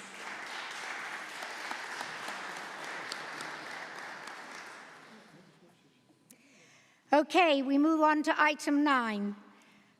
West Northamptonshire Council Annual Report 24-25. I would invite Councillor Mark Arnell to introduce the report and move the proposal. You have 5 minutes. Thank you. Thank you, Madam Chairman, and I now move the proposal. I would like to present the West Northamptonshire Council's annual report for the year 24-25 and recommend that all members note the contents of the report as a detailed summary of how our council and our directorates performed against key strategies and policies during the previous financial year. It's clear to see from reports in Appendix A that our council's directorates continued to work hard during the authority's 4th year on a broad range of services, projects and activities. Please can I put on the record my sincere thanks to all staff for their ongoing efforts and commitments to local services and our communities across West Northants. I'm sure all colleagues in the Chamber will agree what a great job they do, particularly against the challenging public sector backdrop which we know is being faced by councils across the country. Not only does this report focus on some of the many positives that have been delivered during the year, it also emphasises the many challenges and difficulties along the way. I've no doubt these may have led to instances where we haven't always got things right for our residents, and we know there's always much more we can do. But the commitment of our staff in working to improve outcomes is clear. They acknowledge and understand the challenges of how they plan to tackle them, and this forms a key part of their service plans and priorities for the year ahead. The publication of this latest annual report also signifies the closing of one chapter of the Council and the opening of another. A fresh era after the recent elections, which have seen a brand new council of elected members with renewed drive, energy and enthusiasm, and a new political leadership that prioritises on-the-ground action to address the issues that matter most to our residents. This also is the final annual report setting out Council's performance against the priorities of the previous corporate plan under the previous administration. And we go into our 5th year with a new administration and a corporate plan. I referred earlier in the meeting to the One West Northants plan, which we will lead on with increased visibility as a council, working more closely with our partners. Having reflected on the outcomes of this report and last year's performance and challenges, we will now move forward with a sharp focus on a number of key areas we know matter most for our residents, whether it's cleaner spaces or more resilient roads or better housing and making Northants a great place to grow, thrive, live and age well. I ask all members to note the contents of this latest report to our Council's performance and look forward to working with everyone in this chamber on the next stage of our exciting journey as a Council. I commend the report. Thank you. I thank you, Councillor Arnold. I invite James Petter, please, to second the proposal. Yeah, thank you for that. Yes, I'm very happy to second the proposal. Okay, thank you very much indeed. I invite the floor to speak. However, Bob Purser, you're the first on the list.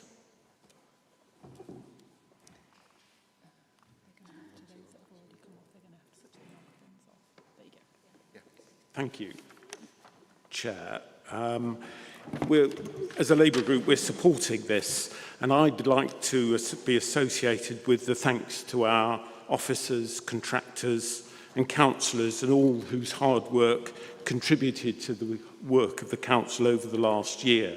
There's much that's excellent and commendable, some of it unseen. For example, an officer who, dealing with a distraught teenager whose school allocation place was a problem, sorted the problem within 20 minutes. Remarkable. And as Councillor for Abington and Phipswell Ward, the wonderful Abington Park, which despite our toilets is a real gem of the area. We have to remember the context within which this council has been working. The Conservative government that we suffered for 14 years cut 40% from local authority funding. That's made our job a lot more difficult.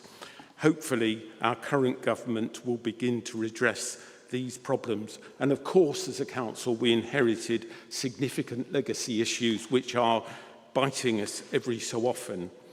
I'm concerned the report skates over the housing issues that this council faces. The council had a target of 500 social houses over the last 4 years. It just didn't deliver on that, and that is a real problem for our residents. We have to do better. But I do think, this is a personal opinion, and not all agree with it, but the refurbishment of the Market Square, I think, was excellent and is a good base for the commemoration of the 350th anniversary of the Great Fire of Northampton. People need to have reason to talk about... Councillor Purser, your time is up. Can you finish? I'm going to say people need to talk about reasons why they come to our town centre rather than the reasons they don't come to the town centre. I thank you. Fazana Aldridge, Councillor Aldridge, please. I can. I think we all can.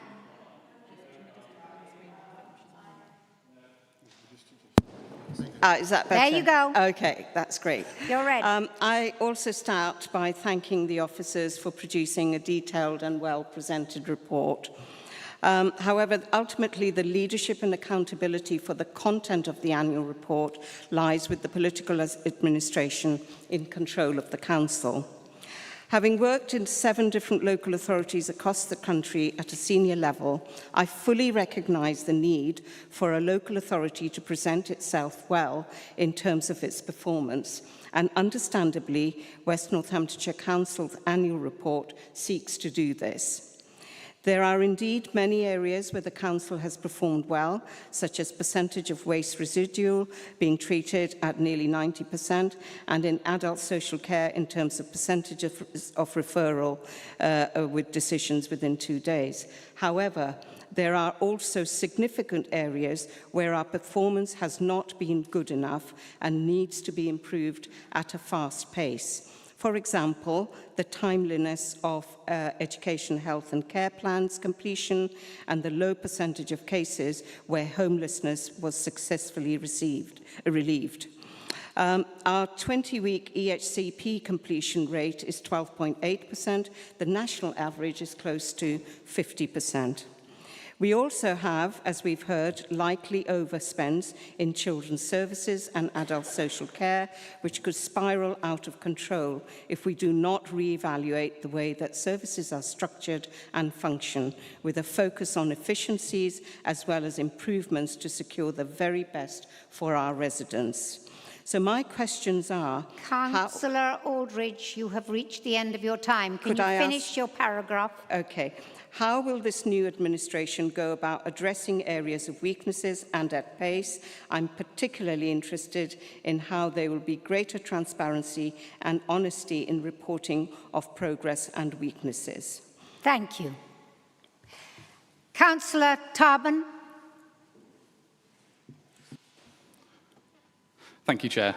An annual report is an opportunity for the Council to give residents feedback on the Council's successes, failures and future challenges.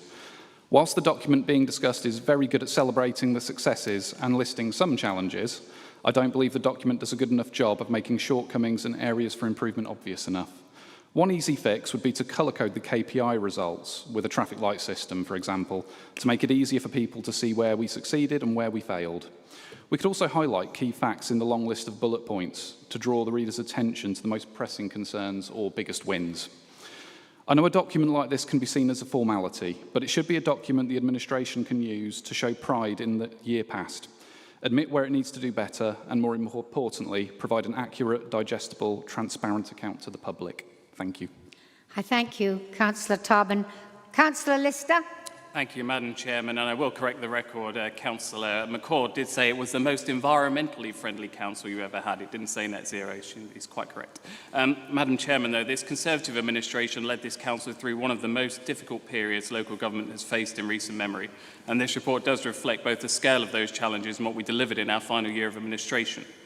From pressures in children's services and adult social care to the spiralling cost of temporary accommodation and growing demand in home-to-school transport, we faced those decisions head-on. We didn't shy away from tough decisions. In spite of all that, we secured hundreds of millions of pounds of inward investment, advanced major capital projects, expanded SEND provision, and improved care outcomes. We delivered over £150 million in savings during our term, maintained a balanced budget and kept essential services running, all in full view of our residents. It's easy to forget just how demanding these challenges are until you're the one facing them. The new administration now holds the keys. They shape the budget, they face the same national pressures, the same expectations from our communities, and the same duty to deliver. When the administration's plans come forward, as they must, they'll be held to the same standard as we were: transparency, accountability, and a focus on real outcomes for residents. That's how good governance works. We did our part in difficult times, but we wish them well. Because when any administration succeeds, it's the people of West Northamptonshire who benefit, and ultimately, that's what matters the most. And finally, I want to place on record my sincere thanks to all of the staff who contributed and worked alongside us during our term. Their dedication, professionalism, and tireless effort made everything we achieved possible and made West Northamptonshire a better place for all of our residents. Thank you. I thank you, Councillor Lister. Councillor Ian McCord. Thank you, Madam Chairman, and thank you, Dan.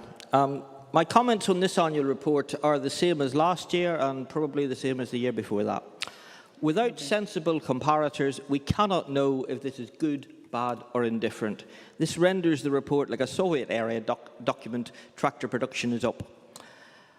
What does good look like? We have no national comparators in this. We should at least know the prior year from our own WNC data. We have no idea if the performance is up or down from the last year. So I did some research. Fly tips cleared last year, 16,671. This year, 21,304. Fixed penalties issued for environmental crime last year, 1,738. This year, 1,285. Are they linked? Electric car charging points are up from 259 to 347, but the fast chargers only increased by 3. On improved life chances area, there's a mixed picture. The number of people admitted to residential care for both below and above 65 years are static. Care assessments are down. Referrals to the MASH are down from 1,750. The numbers of children on protection plans and looked after are both down slightly from last time. In corporate services, there are some trends that are a worry. Customer satisfaction down from 93.5% to 66.3%. And the number of complaints escalated doubled from 6 to 13%, although we're probably upholding the same number as a percentage fell from 15 to 44, the percentage upheld. Looking at the thriving towns and villages, I wonder why the target for affordable homes was 268 this year. 427 delivered against that target looks impressive. But not so when you see last year 504 were delivered with a target of 519. Councillor McCord, your time is up. Do you want to finish your paragraph? A report needs to be rewritten to have any value, and a self-congratulatory pat on the back makes no sense at all until we know whether it's deserved or not. Thank you. I thank you. Councillor Harris, and then I'll take Councillor Hastie, and then we will go to the vote. Thank you. Yes, thank you, Chair. Just a few points, if I may. I would like to lend my support and gratitude to the staff, and I hope that the new administration are slowly beginning to recognise the value of people in public service and recognise that accordingly. I agree with Councillor McCord on the issue of comparators.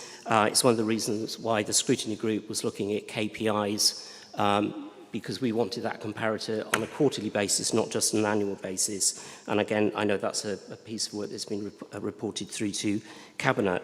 The reason why I mainly wanted to press the button, though, is to check our processes this evening. I thought this council had adopted a process of speakers having to press the button to be lined up to speak. We seem to have taken 2 speakers this evening on this item who were on a list. So are we using the queuing system or are we submitting speakers? It needs clarification. Thank you. Thank you. Can we address the issue later, Jonathan? That would be great. Councillor Charles Hastie. You're already speaking. Don't press the button. Thank you. Thank you, Madam Chair. It's Charlie unless I'm in trouble. Charles, if I'm in trouble. All right. I hope I'm not going to get in trouble right now. So I don't know this dance very well, so a little bit of latitude, if you may. I just want to recognise Councillor Purse's comments about the shortage of the 400 homes that we're looking at. And I would remind him that the reason that's mainly is because they're currently sitting as empty shells or piles of rubble from the disastrous situation with NPH. If that had gone through as planned, then we would be looking at a lot more homes that are being completed with residents actually living in at the moment, rather than a couple of badgers. And we also wouldn't have looked at the situation where we've ripped out all the power in those substations, and now we've got to wait until 2028 to put full power back in. Thank you. I thank you. And finally, Councillor Mark Arnold, would you like to respond to the debate?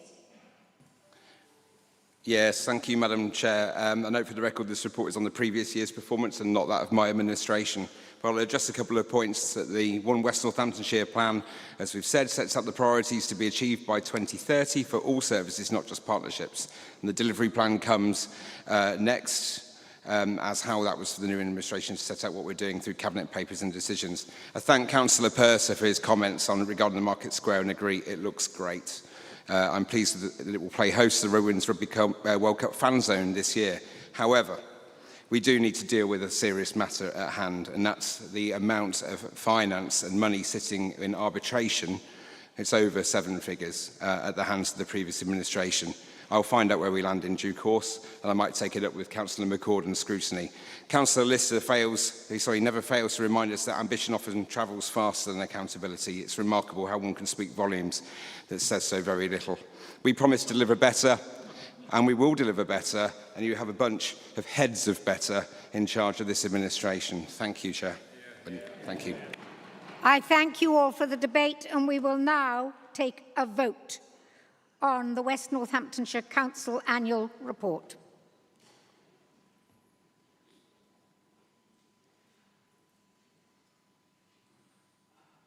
Okay, the vote has passed.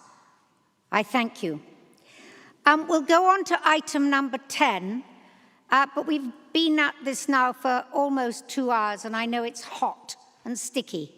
But after that, we'll take, in the new vernacular, they call it a bathroom break. Okay, so here we go. I invite Mark Arnold, please, to introduce the report on the flag protocol. Yes, thank you, Madam Chairman. And thank you. I believe the break will be a welcome break. Thank you to Mr. Cole in the public gallery for his earlier comments as well. As part of our commitment to clarity, consistency and respect for civic traditions, I'm pleased to introduce the updated flag protocol for West Northants Council. This protocol sets out a clear framework for flying the flags, there's lots of alliteration here, I promise you, on council buildings, ensuring that our practices reflect both national standards and local values. It outlines which flags will be flown, the occasions on which they will be displayed, and the procedures for flying flags at half-mast in times of mourning and remembrance. The revised protocol prioritises the Union flag, the flag of St George, the flag of St Crispin's and St Crispinians, and the Council's own flag as symbols of shared identity and public service. It also provides provision for Armed Forces Day flags and remembrance flags to be flown annually in recognition of those who serve and lives lost in conflict. The revised approach ensures consistent and respectful use of public buildings, whilst the administration maintains our support for community-led events and inclusive engagement across West Northamptonshire. And I state for the record, this administration supports all community groups everywhere, once and for all. I'd like to thank the officers and members for their input into this update, and I commend the revised protocol to Council for endorsement. Thank you, Chairman. I thank you, Councillor Arnold. Councillor Smith. Thank you, Chair. Oh, I'm sorry. I haven't asked anybody to second it, have I? No. Charles Hasty. Here we go again. Looks like I'm in trouble again. Thank you, Madam Chair. Madam Chairman. I would like to second this proposal, and I'd like to reserve the right to speak after the debate. Thank you. Councillor Zoe Smith. Thank you, Chair. I would like to remind the administration that our shared identity can be celebrated alongside our Britishness, and that an effective way to do that would be to fly the Union flag alongside flags at appropriate moments that recognise and acknowledge the communities that we have within Britain and within West Northants. We are currently flying the Armed Forces flag. However, the history of the state, and to take this month, the LGBT community, is absolutely horrific until recent years. Until really recent history, members of the armed forces, LGBT members of the armed forces serving their country could be imprisoned for consensual relationships within the army or outside of it. A key figure of British history, Alan Turing, who cracked the code that helped to win Britain the war in World War II, was driven to suicide by the way in which the British state at that time treated him. We have moved on, our attitudes have changed, we recognise our communities, and we acknowledge by doing things like flying the rainbow flag at times of change, we make a statement that the state is no longer meant to be an enemy to LGBT people or the other communities that we have within our areas, but that we recognise and celebrate our diversity, that LGBT members of the armed forces are as valued as any other, and we recognise that history. We will not erase our community. My community will not be erased by a flag protocol, but it does diminish the dignity and civic responsibility of this council and the way we represent all our people to remove respect for the LGBT community and others. I thank you, Councillor Smith. Councillor Hibbert. Thank you, Chair. My position on raising a flag would be if there's a strong connection with the UK, then what's the problem with actually going ahead with it? A good example of that was raised beautifully earlier by Martin Cole when he talked about Windrush. But I pose another example would be India Independence Day. We have a very strong Indian community in Northampton. They contribute a lot to our community. I can't see the problem at all in recognising that we gave them their independence, however reluctantly it happened at the time. The opposite side of this would be avoiding situations where we've got no contact with them. Can I mention that a couple of years ago we were approached at the Town Council by the Albanian community. They wanted us to raise a flag to recognise their independence from Greece.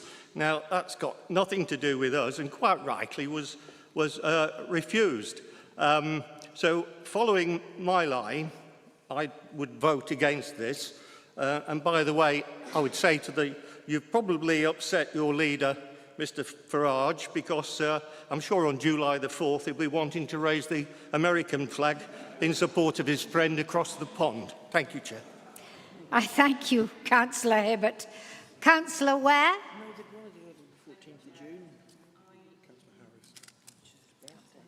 Oh. I'm sorry, I boobed again. Councillor Harris. Thank you, Chair. We welcome the announcement on the continued support for a range of community groups and that reinforcement again this evening. But this, seriously, national identity is often confused with nationalism, and national identity is about more than flying a Union or a St. George's flag. It is described as a person's identity or sense of belonging to one or more states or one or more nations. It is the sense of a nation as a cohesive whole, as represented by distinctive traditions, culture and language. There are a core set of British values: democracy, the rule of law, individual liberty, mutual respects, tolerance of different faiths and beliefs. Heard of them? Responsibilities of public bodies in the Equalities Act 2010 states that we should foster good relations between persons who share relevant, protected characteristics and persons who do not share it. This policy could be interpreted as contrary to the spirit of this Act. This policy alienates many council employees, let alone many community groups. So to say in the report itself that there is no community impact is gross misrepresentation. Under the previous policy, the Union flag pretty much 365 days a year, and others alongside it for around 75 days.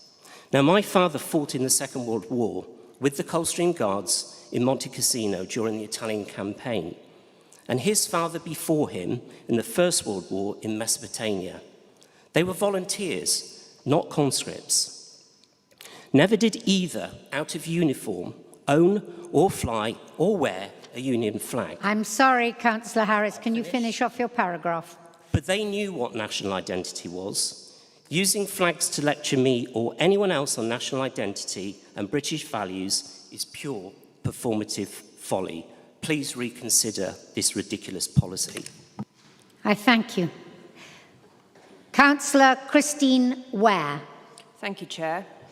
I note from the Leaders' Report that West Northants has retained the International Purple Flag Award, reflecting the commitment of partners and local businesses to ensure Northampton is a safe, welcoming and vibrant place in which to enjoy a night out. It's rather unfortunate that, should this policy be adopted, then public and visible recognition of this award will not be possible. Maybe tell them to keep hold of the flag, as we won't have anywhere to fly it. I thank you. Councillor Fiona Cole.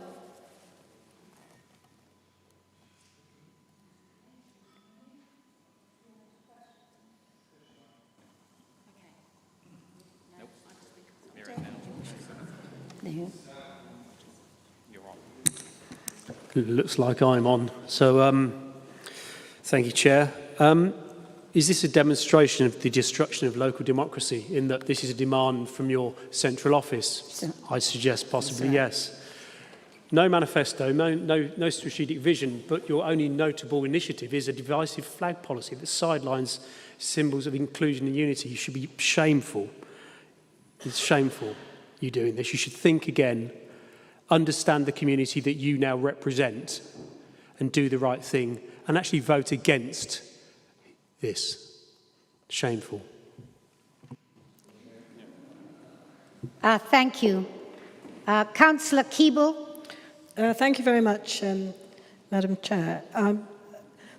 The Labour Group will be voting against this protocol because it strikes right against some of the core principles of our party. We heard from Mr. Cole speak very movingly about his disappointment at not having the Windrush flag flown.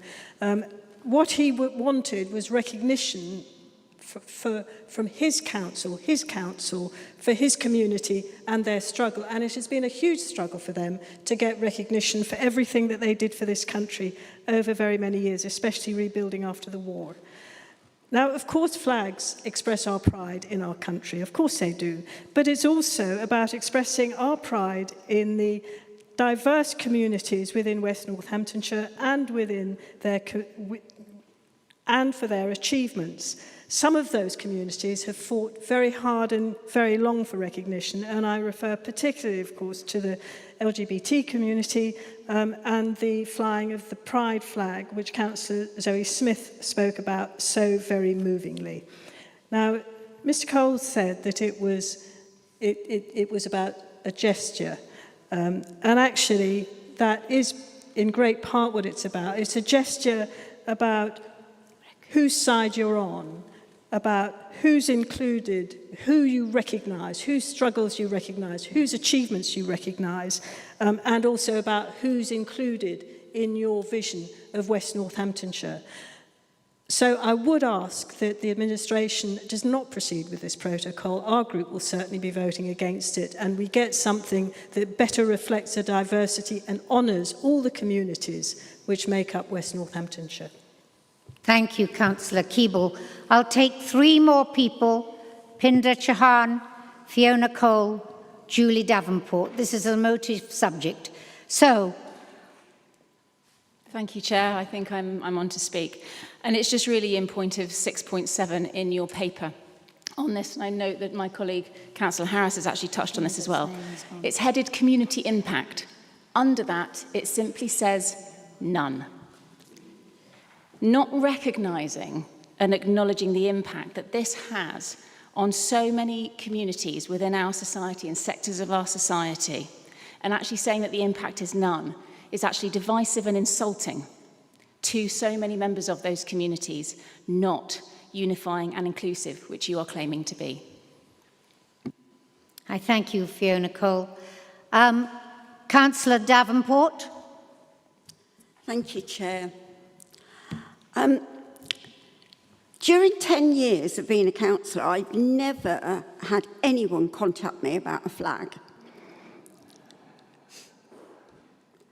Now, not everyone, within an hour or two, there were 4 local people that contacted me about Pride. I think what surprised me most is, and this is probably not the right thing to say, is they were men and only men. And they spoke openly about how they felt, how the Pride flag means acceptance after all that they went through when hiding their sexuality. And then when they came out, being rejected and bullied and made to feel inferior by society. Let's face it, we used to hang men who were gay. I realise that, too many opposite, there is no understanding, because you would not be going along with this ridiculous decision if you did understand. Taking it down reinforces shame and gives legitimacy to hate. You only had to read all of the comments on the Cran article to see that. Someone from Reform said to me, well, most people agree with it. Did I miss the vote or the referendum or the consultation?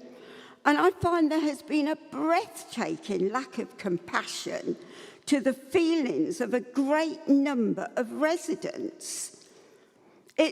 We're all equal, we should be treated the same. Because you think so, this council is not all about you, or rather Nigel. People voted for you because they were fed up with mainstream parties. Councillor Davenport, your time is up. Finish the sentence, please. But you are worse than the other parties, because this is a dictatorship and you are being told what to do by central office, which is why the North had to change their flag policy, because they were going to display it. I thank you, Councillor Davenport. And now, Councillor Chauhan. Thank you. Thank you, Madam Chairman. We have no corporate plan, but we do have a flag protocol. It just seems really bizarre that we even need a flag protocol. I mean, the Union Jack, that's always been public. It's always been a policy that the Union Jack is flown outside all government buildings. Here in Northamptonshire, West Northamptonshire, we value all of our residents. We are proud and patriotic.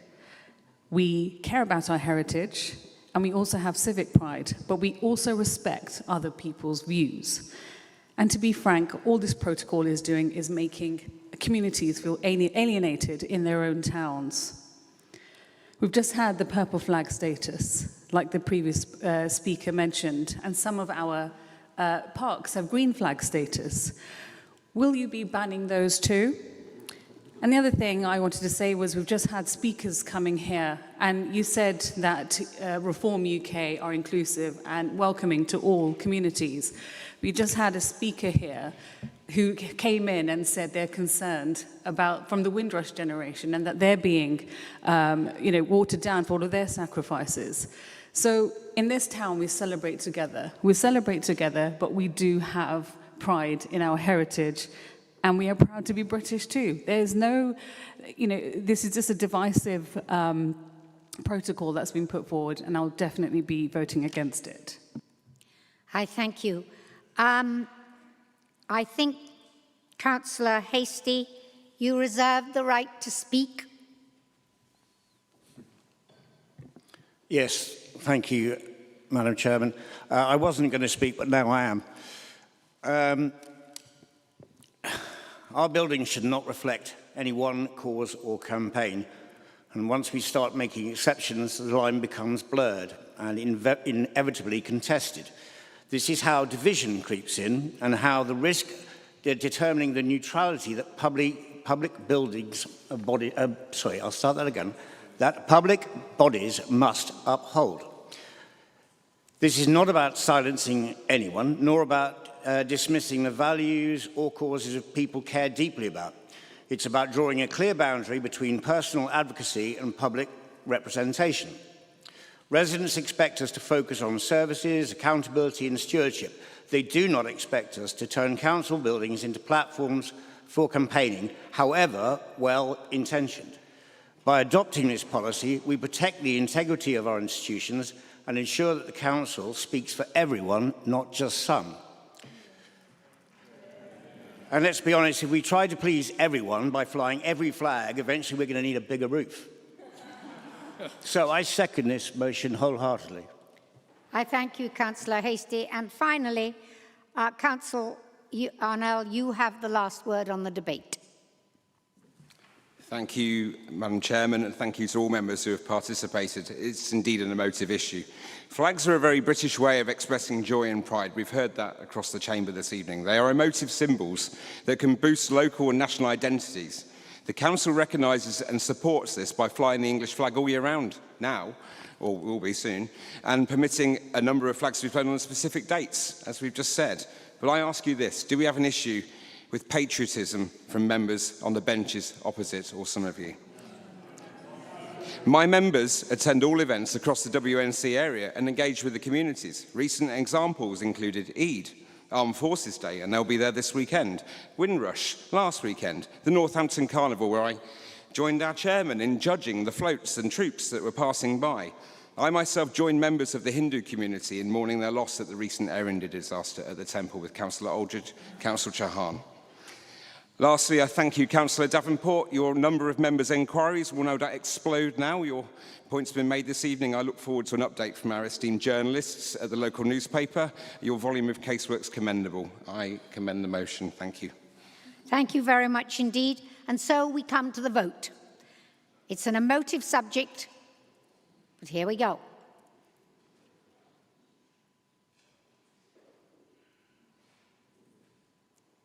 The vote has passed. All right, ladies and gentlemen, councillors, I think it's time we took a a break, but I am going to curtail the time you have. 10 minutes, please. Can we have you back at 7:20?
I hope you all have a glass of water. I don't want to be responsible for fading ladies and I don't know what you say about the gentleman. Fading gentleman. Fading gentleman too, I think. All right. Item 11, the annual reports for the Overview and Scrutiny Committee. I invite Councillor Ian McCord to introduce the report and move the proposal. Thank you, Madam Chairman. Throughout these reports, each has a paragraph about being a critical friend to the Council, Executive and outside partners. The trick is to try to get that balance of constructive criticism and hagiography, especially when asked to comment on the work of party colleagues. In the past year, we've had 4 Overview and Scrutiny Committees: Adults, Care, Children's Care, Corporate and Place.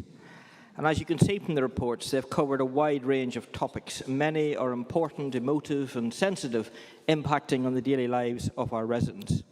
The Adults Committee, under the chairmanship of Nick Sturgis Alex, covered end-of-life and palliative care, very relevant given the recent vote in Parliament. Support for unpaid carers and the interactions the Council has with the NHS and provision to the residents were all looked at.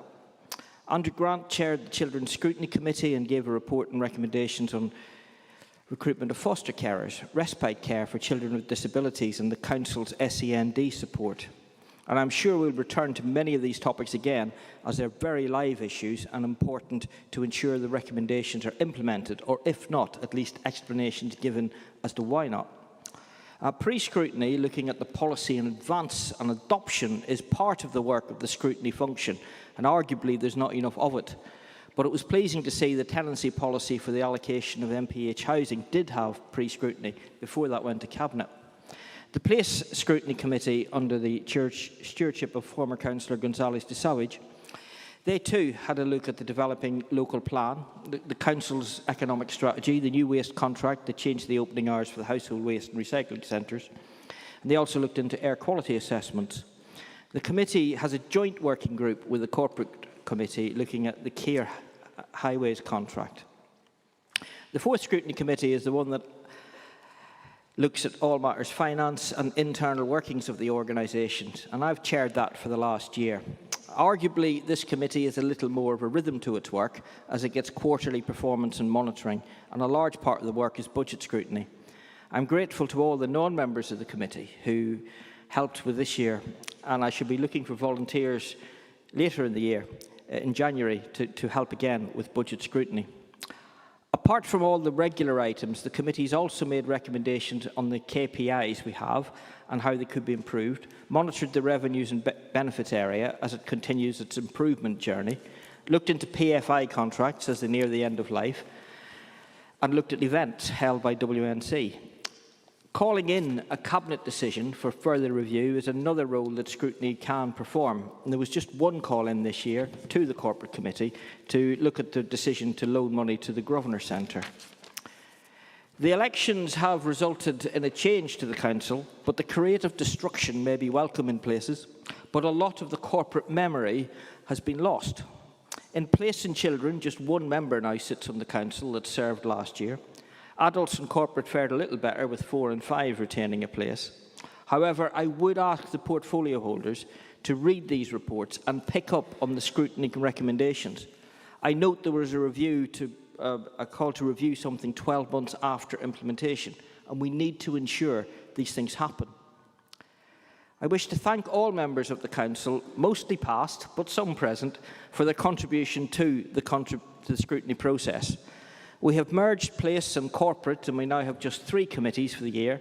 We need to monitor that decision too, and the frequency at meetings, and ensure that our work is relevant and impactful. I would encourage all members to participate in the scrutiny process. They are a great forum to get a real deep understanding into any topic. I also want to place on record my thanks to all the portfolio holders who attended scrutiny, and to those from outside agencies who assisted with the work. Finally, Madam Chairman, none of this work would be possible without the support of the directors and officers, Each committee has been served by a dedicated team to pull together the programmes and offer guidance and expertise, and I thank each and every one of them for their input. Madam Chairman, I commend these reports to Council. I thank you, Councillor McCord. I now ask Keith Holland-Delamere to second the proposal. I second the proposal and reserve my right to speak. Thank you very much. Can I ask anybody who wishes to speak on this matter to do so? Nobody? All right, therefore, all I can say is go back to you, Ian McCord. Do you wish to, oh no, sorry. Keith Delamere, is there something you would like to say? Yeah, it's got, anyway. I think having spent 4 years on the former Corporate Overview and Scrutiny Committee, I can't say enough to members how important it is to engage with them, especially in the deep dives of services. We found out a lot, but we also found out not enough. So please, please, please do engage with them, because that's the only way you can find out exactly what's going on. Congratulations. I thank you for both those sentiments. As a member of a scrutiny committee, how passionately I feel that we should all be involved. If somebody asks you to join, jump at the opportunity, please. In the meantime, let's take a vote. No, back to Ian McCord. Oh, back? Really? Yeah, okay. Back to Ian McCord. Councillor McCord, I return to you. My apologies. Thank you, Madam Chairman. I wish to thank all members for that really vibrant and engaging debate. All right, now we can go to the vote.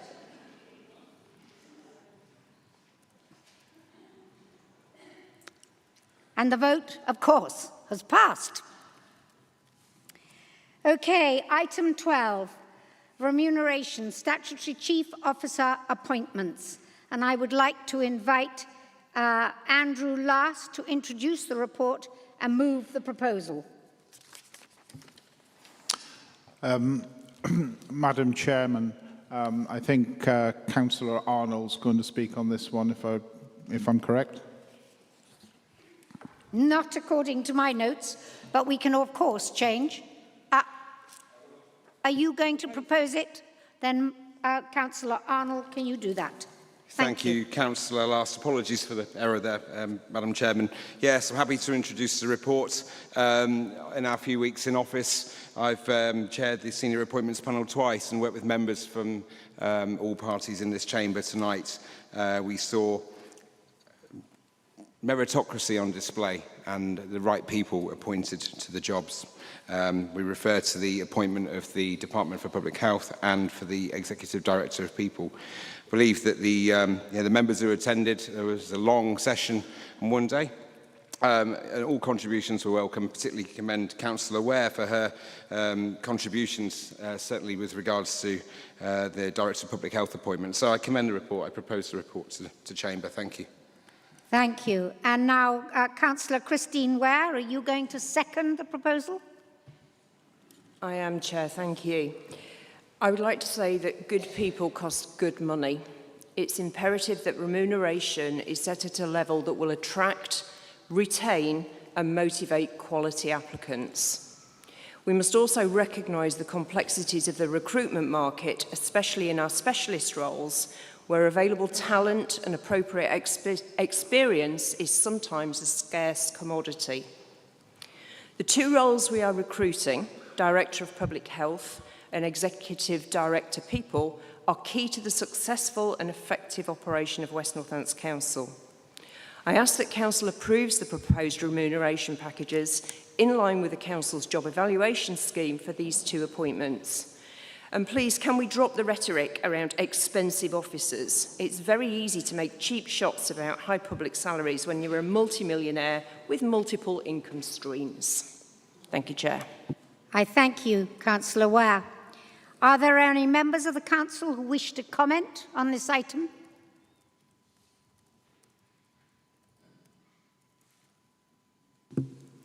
No, having none. I apologise. Thank you. Councillor Fiona Baker, would you like to speak? Thank you, Chairman. Having been involved with children's services for the past 6 years, I know how vital it is that we have a really good director of people who will oversee all of the adults and children's services. Our previous director of people came up with some really innovative ideas of how we could make some changes and save some money in our children's service, which are ongoing now. And I'm really grateful to his service that he put in. So I really hope that you have chosen a really good person to replace him. Thank you. I thank you. Is there anybody else who'd like to speak on this matter? Okay. Therefore, Councillor Arnold, would you like to speak? Thank you, Madam Chairman. Yes, thank you for the members opposite for their contribution, and to Councillor Ware's point about salaries. Yes, we've used rhetoric in the past, and I acknowledge that value for money is key, but getting the right person for the job, we don't have an issue as this administration in obtaining the right person for the job and the salary accordingly. So I do note your point. Just lastly, a brief statement from me thanking those members, officers, recruitment consultants, faculty and technical assessors and others involved in the appointment. Combined, you're a credit to this council and the public of West Northamptonshire in selecting the best candidate for the job on merit alone. Thank you. Thank you. Therefore, I would ask for your vote, please.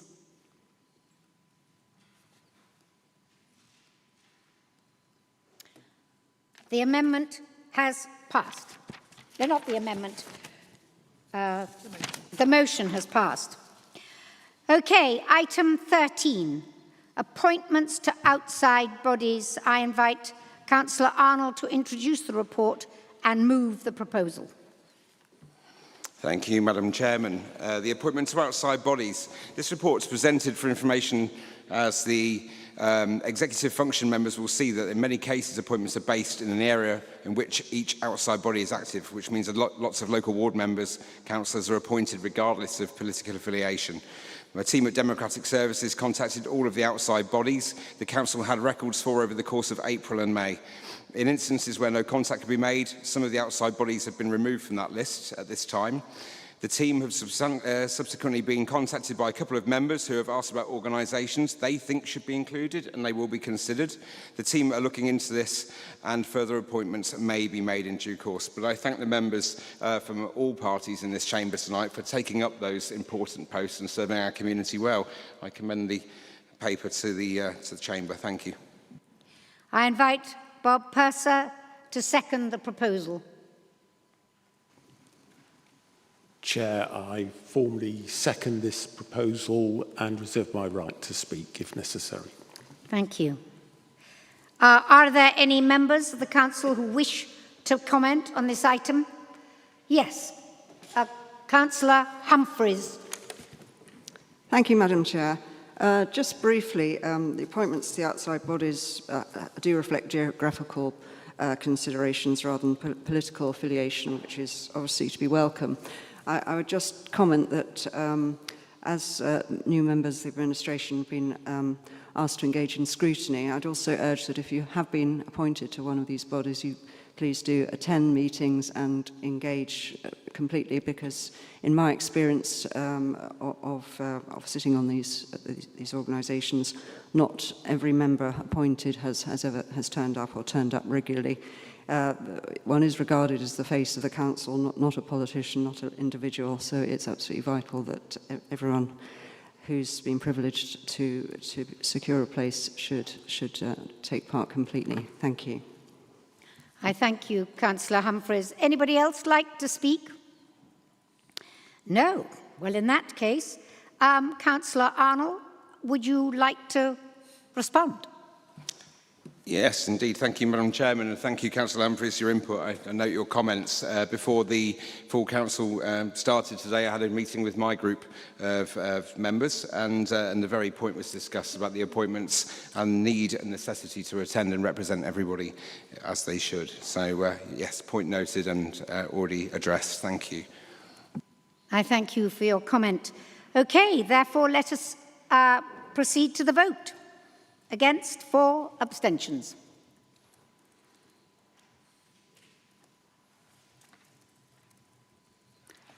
The vote has passed. Thank you. All right, item 14, changes to the political balance and committee places. Once again, I invite, this is like the Mark Arnold show, Councillor Mark Arnold to introduce the report and move the proposal. Yes, thank you, Madam Chairman. It does appear to be my evening in the spotlight, so to speak. So, members will be aware that since the annual meeting of this council in this place, 15th of May, there have been changes to the political balance of the authority, and that's been addressed. The Democratic Services team, who I thank for their work, have prepared a report in accordance with their statutory duties. As members will have seen the report, there's no changes to the allocation of seats that can be made due to the statutory requirement for the administration to be allocated a majority on seats each politically balanced committee. Separately, I'm pleased to have worked with the Labour team and have offered the chairmanship of Adult Social Care, Health and Communities Overview and Scrutiny to Councillor Bob Purser, and so Council's approval is required for that change in this chamber tonight.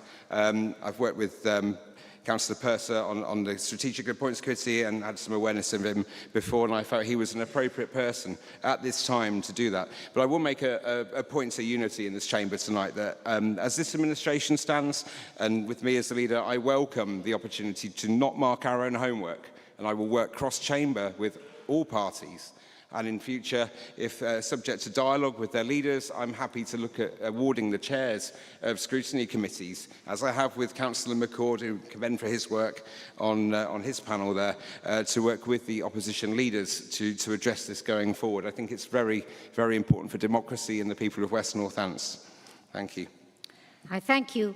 And Councillor Keeble, I believe you're going to second the proposal. Yes, I am. And I'm delighted to second it, and delighted that Councillor Bob Purser will be chair of that very important scrutiny committee. I know he'll do an excellent job. He'll do well by the council. He'll do well by our party. He'll hold the administration's feet to the fire, but always in a courteous and fair and probably quietly ruthless manner. Yeah. I also want to pay particular tribute to Councillor Fartoon Ismail, who's coming off that committee, because in the short time that she's been on it, she has put in train 2 very important work strands. One's about health inequalities within the West Northants area, and the other is about care for older people in a diverse and ageing community. You know, and in putting those 2 in train, in the very short space of time she's been on the committee, she's done more work than most people do in a whole year on a committee. And I have every confidence also, of course, that Councillor Purser will carry that forward. So huge pride in Councillor Purser being the chair, and many thanks to Councillor Fartoon Ismail for putting those 2 important work strands in place. I thank you for those kind words. Can I please return to Councillor Arnold to respond to the debate? Oh, no, I've got one who's just jumped up. Councillor Harris. Thank you, Chair. I don't have a huge amount to say on this particular subject, other than I welcome the leader's comment about the move towards having opposition chairs. I do think it's important, though, that people realise and recognise that, of course, they are chairs of the meeting. They are not the decision makers. So we are still in this situation, given the legislation that he mentioned, that there will always be a majority of the administration in terms of when it comes to votes. So my message to the administration's team is to also recognise that there may be occasions that you want to disagree and challenge with your own leadership. So use that vote wisely when the opportunity arises. Thank you. I thank you, Councillor Harris. And now we return to Councillor Arnold to respond to the debate. Yes, thank you, Madam Chairman. Thank you, Councillor Harris, there for your comment. And to that note, and to Councillor Keeble's point, thank you, Councillor Ismail, for your work. Your contributions are, as always, welcome, and I hope they continue to be to that committee and others going forward. With regards to substitute members, my administration is not averse to substituting absentees from my party with members from the opposition. We don't always have availability for various reasons, as members opposite will take. So if that provides an imbalance to the committee but provides attendance, I'll seek counsel from Paul Hanson on that as to how that can form, but I will make sure those committees are populated, attended and do their work for the public. Thank you. I thank you. And once again, I ask for a vote on item 14, changes to political balances and committee places.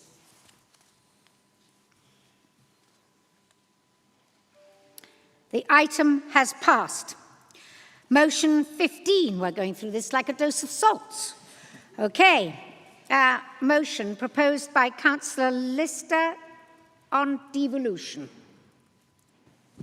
Thank you, Madam Chairman. I propose this motion tonight not because devolution or regional mayors is necessarily what we would choose, but because it's the reality we must navigate. The Labour government's so-called devolution revolution is steamrolling ahead whether we like it or not. Multi-billion-pound integrated settlements are already flowing. Greater Manchester, 630 million from 25-26. West Midlands, 388 million. North East, South Yorkshire, West Yorkshire and Liverpool all following suit. These are binding, long-term investment packages that hand local areas genuine control over skills, housing, transport and infrastructure. Due to prevarication by some authorities in our region, we've already missed the government's devolution priority programme and its fast-track route to May 2026 mayoral elections. That delay has cost us, but strategic mayoral authorities will continue rolling out beyond the priority programme, and every further delay simply pushes back the transformational investment our communities desperately need. So we face a choice: get on board or get left behind. This motion commits us to South Midlands strategic mayoral authorities spanning 6 councils: ourselves, North Northants, Bedford, Central Beds, Luton and Milton Keynes. This isn't bureaucratic empire building, it's economic logic. Our residents commute across these boundaries, our businesses operate regionally, our infrastructure connects us and our challenges are shared. The numbers speak for themselves. As outlined, Cambridgeshire and Peterborough's 900,000 residents secured 600 million over 30 years. That's 20 million annually. Our 1.5 million residents could reasonably expect over £1 billion, meaning £30 million per year for housing, transport, skills and infrastructure for our residents. Every month we delay costs us £2.5 million. But another administration in our region has chosen a different path, pursuing a smaller, fragmented approach that weakens everyone's negotiating position. Combined with earlier delays, this has already cost us our fast-track status. We cannot let it cost us the entire opportunity. It's time to stop playing politics with our residents' future. This is not about council rivalries or political point scoring. It's about securing the best possible deal for the 1.5 million people we collectively serve. Our residents don't care about administrative boundaries when they're stuck in traffic, struggling with housing costs, or looking for skills training. They want results, not posturing. The 6 councils' proposal isn't wishful thinking. It meets every government requirement. 1.5 million population, functional economic geography, and proven joint delivery through SEMLAP, and programmes like the DWP Supported Employment Scheme. We have the track record and relationships government demand. This doesn't replace West Northamptonshire Council. We retain our unitary authority powers while gaining a stronger regional voice and access to investment that only comes through devolved structures. Every strategic mayoral authority will produce local growth plans, regional blueprints that give public and private partners the certainty to invest. Areas left out of devolution, those without this framework, will compete for the scraps while devolved regions secure the lion's share. The government won't wait for us to make up our minds. Other regions certainly won't. While they secure transformational deals, we risk permanent relegation to second-tier status, dependent on Whitehall's goodwill and inclination rather than our own democratic mandate. This motion keeps us in the game. It maximises our collective strength, aligns with our One West Northants priorities, and sends a clear message. We choose ambition over avoidance, collaboration over isolation, seizing opportunities over watching them slip away. I say not just to this council, but the other councils in the South Midlands. Let us step forward together and secure transformational investment for our entire region, or we let fragmented thinking deny our residents the future they deserve. I urge all members to support this motion. Let us act decisively before others act without us. Thank you, Chairman. Thank you, Councillor Lister. Councillor Fiona Cole, I believe you are going to second the motion.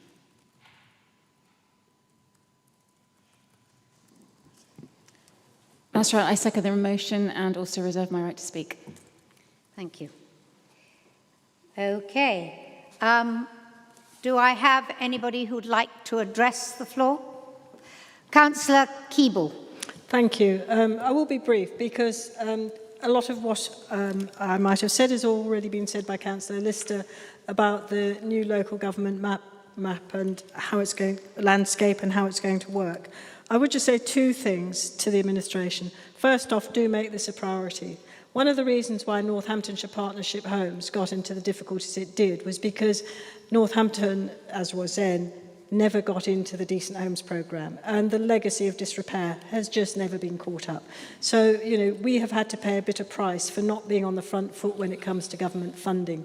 We need to get into the programmes and we need to make sure we get the money flowing for people here. And that means your administration making it a priority to form those partnerships. The second thing is do work cross-party, because we haven't had your plan. We've heard something about your vision, but we've not had all of it. However, Reform's reputation nationally isn't of collaborative working, as you know.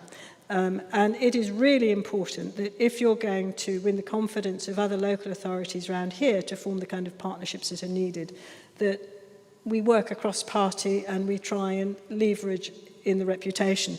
Not because we agree politically, because you know, on certain things we don't, but because we are united in wanting to get the very best for people in West Northamptonshire. So with that, I'll close my remarks and say that the Labour Group will be supporting this motion. I thank you, Councillor Now, Councillor Arnell. Thank you, Councillor Keeble. Thank you, Councillor Lister. We reaffirm our commitment to pursuing devolution on the South Midlands geography, but note that Milton Keynes Council, and I met Councillor Marlin the other day, are seeking to pursue an alternative path, with a preference to work with Bedfordshire and Luton, referred to as the BLMK deal, as reflected in a motion which passed their full council last week. We continue to work towards securing the best deal for residents and businesses in West Northamptonshire, this pride of place we have, by working with other local authorities, MPs and the South Midlands Business Board. With Milton Keynes now declaring their preferred path, we ask, is devolution dead? And I agree with members opposite. I hope it's not. This motion today is to be rejected, whilst we await to see the government's response to the BLMK deal, or their proposal rather. The administration notes the very real importance of West and North Northampton to not miss out on a devolution deal and nor find themselves effectively orphaned by a BLMK deal. It is the case that West Northampton would be willing to work to evaluate the possibilities of a combined county authority with North Northamptonshire, our neighbour, to unite this county once again, and this would be proposed to the Secretary of State in due course. I'll leave it just there. Thank you. I thank you. Councillor Tolley. Thank you, Chair. We as Liberal Democrats would first like to reiterate the comments that we made during January's extraordinary meeting about devolution, primarily that in principle we do not support regional mayors with far-reaching powers and in effect a creation of another layer of government. As an authority, West Northamptonshire remains unwanted. As has already been mentioned, this position was reaffirmed again last week. We suspect this is all immaterial, as government will no doubt have already formulated its plan as who goes with whom in the creation of these additional combined authorities. We are, of course, proudly the party of localism and decentralisation. The problem with the current and previous administration's approach is that it largely ignores the principle of empowering communities. The crucial ingredient missing is what our residents actually think. Although we are aware consultation must take place within the current statutory framework, such as provisions in the Local Democracy, Economic and Construction Act of 2009 and Levelling Up and Regeneration Act of 2023, the central problem remains that instead of genuine decentralisation, the government is undevolving power, stripping it from local councils and concentrating it upwards into the hands of regional supermayors. Far from fixing local democracy, this plays into Labour's increasingly authoritarian approach, where control is centralised under a single figure while local voices are sidelined. In principle, who would argue against inward investment? But it will come at a cost. We will reluctantly be supporting this motion simply because whatever we do or say or decide this evening, it will likely have no bearing on what happens. The decision has more than likely already been made. I thank you, Councillor Tolley. And now Councillor Ian McCord. Thank you, Madam Chairman. Well, this motion didn't age very well. As has already been said, the comments from Milton Keynes, they don't want to play with us. So I might as well declare that I want to marry someone, but if she says no, the deal's off. And that's where we're at. And we're going to have to deal with that reality. And much as I can and probably will support most of this, the fact is the other people in the proposed coalition don't want to play with Northants. And until that gets resolved, so can I gently say to Councillor Keeble and so, if you want cross-party working, you need to pick up the phone to Luton and Milton Keynes and ask your party colleagues to actually work with this council and try and create that across the area, because it's certainly not from the north-hand side, and it is pure politics, where to the south they think it would be much more red if they didn't have Northants. It is purely politics, raw politics, the BLMK, that's all it is. Luton and Milton Keynes think they can hold off a blue or a turquoise blue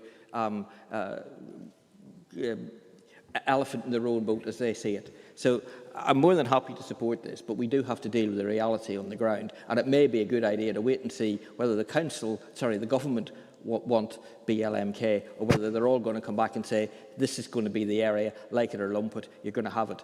But I would also say to Councillor Tolley, I've yet to meet anyone in the street who comes and says, I am undergoverned, I demand a regional mayor. I demand to spend another 50 quid a year on my council tax to pay for some gin palace in some far-off place that we'll never know of. Thank you, Madam Chairman. I thank you, Councillor McCord.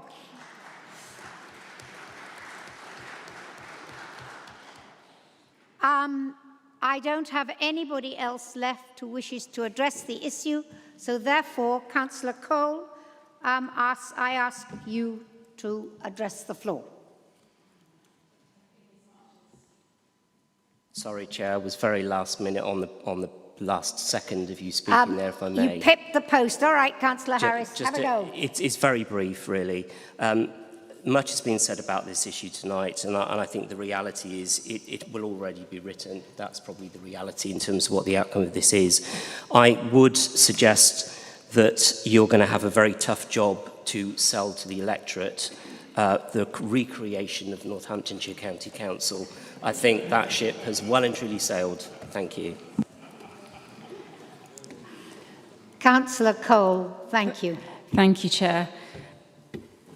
A lot's been said, and I think we would all agree that we are in a place of moving pieces with this situation, but it doesn't detract from the fact that this is going to happen and it's our reality rather than a choice, and therefore so much better that we are actually at the table at the development stage rather than being left behind and being done to rather than done with. Thank you. I thank you. And finally, Councillor Lister, can you please return to the subject? Thank you, Madam Chairman. It's very disappointing that the administration has indicated that they tend to reject this motion. But simply, that's a vote that will make us all poorer. We knew, even when drafting this motion, that the other side, and that's Luton, had no intention of working with us. They made that much clear already. And as has been said, their preferred decision, and what's likely to happen, has already been made already. But that's exactly why this motion matters. It's about West Northamptonshire making our position known, sending a clear signal about what we want. Let's not pretend the Northamptonshire-wide geography will be accepted by government. It won't. What we need is a fair, ambitious deal that works for our communities, not a stitch-up that sidelines them. Think again and vote for it. Thank you. I thank you. Okay, now we have reached the end of the debate. We will vote. Thank you.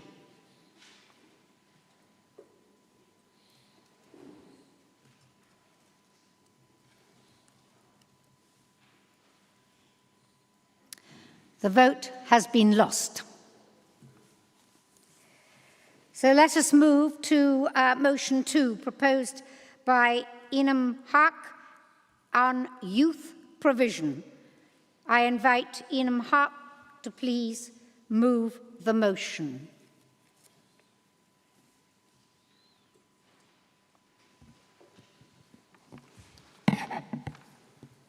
Thank you, Madam Chair. Our motion touches on one of the most pressing issues of our times, which is the situation of our young people, the lack of youth facilities for them. It has come up repeatedly on doorsteps in some of our inner urban areas, and more recently we have seen it spill over into the tragedy of knife crime. Something that someone like me, Northampton raised, never thought to see in my town. We have seen the way that young people have come out each year to support the family of Fred Shand and to stand in solidarity for a society that listens, cares, and acts. We know young people are facing some real challenges: rising youth mental health issues, antisocial behavior, and lack of safe, positive space for young people. We are fortunate in Northampton for having a number of community and voluntary sector organizations who are stepping in to support young people. They do a fantastic job, like Clive Erson, who has come here to speak from Spring Family Centre, and who also organised the recent Knife Crime Summit. And the Lowdown, which has done some outstanding work, and the network of community sports group. There's so many to mention. They provide the early intervention, trusted relationship, and real alternative for young people who might otherwise fall through the cracks. As well as supporting the young people, these organizations reduces pressures on other services, like policing, social care, and health services. Spending on youth provision is paying now to prevent much bigger and more costly problems later. However, the range of services need funding and coordination. In other parts of the country, they can also call on support from trained in-house youth workers. For example, Bedford has in-house team of 4 youth workers, whereas West Northants has no permanent ones. There's a strategy being developed. The big question is for us all is that, will it ever see the light of day? By supporting this motion, we are ensuring that the strategy is brought forward and implemented. We will be sending out a clear message that this council believes in early intervention, in prevention, not reaction. And to our young people, you'll be sending out a message that they matter and that we will make sure that their voice is heard and that this council will deliver for them. I commend this motion. Thank you, Madam Chair. Thank you, Councillor Hack. And now I invite Rufia Ashraf, please, to second the motion. Thank you, Madam Chair. I am happy to second this motion and speak passionately on this subject as a former student brought up and educated in Northampton using the Youth Provision and Careers Service many years ago. Since the collapse in youth services has put teenagers at risk of isolation and of being swept into gang and knife culture, crime is closer than you think.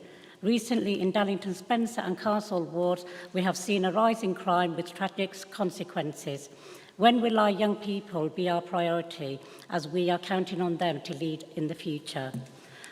During the coalition back in 2010 to 2023, services have been cut by 73% since 2010.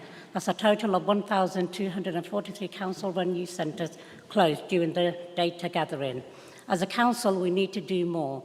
We need a fully costed youth strategy, including all partner agencies, by investing more in provision, structure and qualified youth workers, offering young people opportunities to develop and grow into adulthood.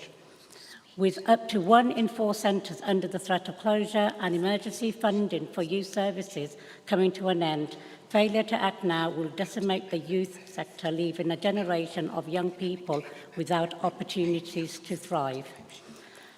We have seen the government consistently fail to prioritise prevention with both funding and policies.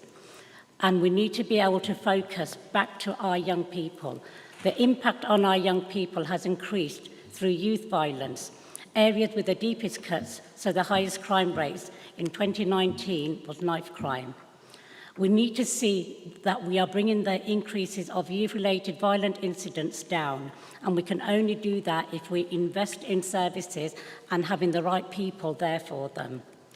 1 in 5 young people, according to the... Councillor Ashraf, you're out of time. Can you finish your sentence? Yes, of course. Thank you. Youth helps prevent crime, support mental health and provide life opportunities. I would like to see that we look at this strategy sooner rather than later. As a council, we can start to prioritise young people and prevent them from going down the route of crime and gangs. Thank you. I thank you. We have received an amendment to this item, this motion, and therefore I'm going to ask Councillor Mark Arnold to move the amendment, please. Thank you, Madam Chairman. Thank you, Councillor Hack, and thank you for bringing this motion to Council today. Further thanks to Mr Ireson and the students we heard earlier from Northampton International Academy for their words. I extend my gratitude and echo the Chairman's thanks to those students. I know firsthand how difficult it is to speak on a public stage. I still might be finding my own feet. You may not know, but I was involved in the former Northampton Youth Service at an early age before becoming a trainee youth worker myself in Daventry at the age of 17. I went on to work on several projects, including IT youth engagement programmes, recycling redundant computers from Cummins and Fords and other businesses in Northamptonshire. I worked on the Daventry Music Factory for a number of years, which brought a variety of young people from the Daventry community together and united them in music, something you'll hear from me many times going forward. I also played a lead role in the Daventry and wider Northamptonshire International Youth Exchange programme, hosting students from Spain and Italy for several weeks on end, and then taking the individuals back to Spain and then enjoying a trip with them and learning along the way. I understand firsthand how strategy for youth provision can benefit communities, and we may agree, I think we will, the dissolution of the former youth service has been instrumental in the challenges we face today, in antisocial behaviour, knife crime, vandalism, graffiti, and I could go on. Reform UK, my party, stands on the mantra of family, community and country. It's my belief that without family and community, we are going nowhere and nowhere fast. So my administration supports this motion, but it has amended it slightly to acknowledge the existing resources available in the Council, and we further acknowledge that other models other than in-house teams present viable options. It's the intention of the administration to visit the Youth Zone in London in the coming weeks, and I've discussed this with Councillor Keeble regarding her attendance at that meeting, and tonight I extend that invite to Councillors Lister and Harris to come and join us. Let's go and see what it's all about and start this journey together. Thank you. I thank you. Councillor Shaw, I believe you have volunteered to second the amendment. Thank you, Madam Chairman. I second the motion. The amendment, sorry, I apologise. Yes? Okay. This amendment has actually, I believe, is going to be accepted. However, Councillor Hark, you have the right to exercise a right of reply to that amendment. Before we do so, could you please indicate if you are prepared yourself to accept the amendment? Thank you, Madam Chair. Yes, I do accept the amendment. Thank you. All right, that's fine. Thank you very much indeed. So the amended motion becomes the substantive motion and can be debated and voted upon. Can I ask for Councillor Harris to speak? Yes, thank you, Chair. The Lib Dems are very pleased to support this motion as amended. We need practical, tangible plans and investment streams for this work.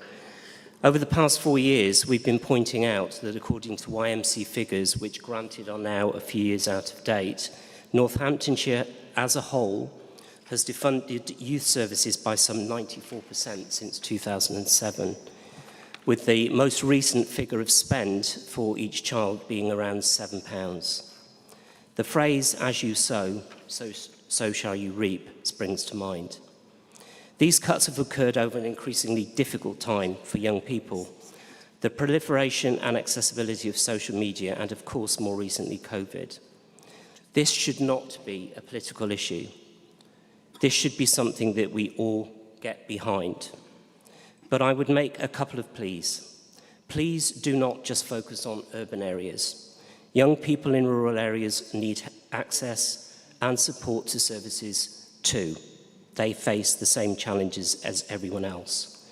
So let's work together collaboratively. Let's bring the right people together, get some proper cross-party working established on this issue, and actually truly make a difference for once. As this amendment has been accepted, we are now speaking on the substantive motion, and therefore I ask Councillor Aldridge to speak. Oh, I apologise. This thing had a life of its own.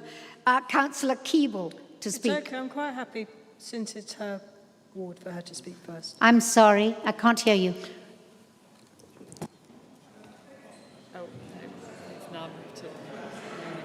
All right, we've now jumped to Muna Kali. I apologise. Okay, no worries. Thank you, Madam Chair. I'm very happy to speak on this motion of a great importance to keep, it keeps coming back to our attention in light of the current circumstances that keep happening. It's crucial that we collectively acknowledge the significant prioritisation and the well-being and the safety of our children and young people.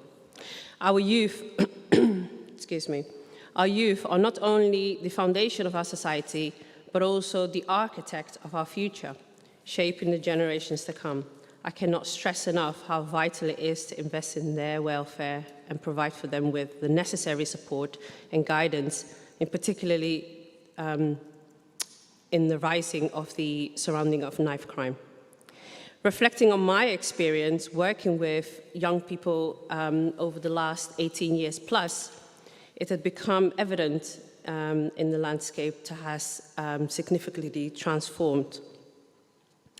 What was once before a plethora of youth centres and youth clubs and frequent available has now dwindled and mere, fractioned.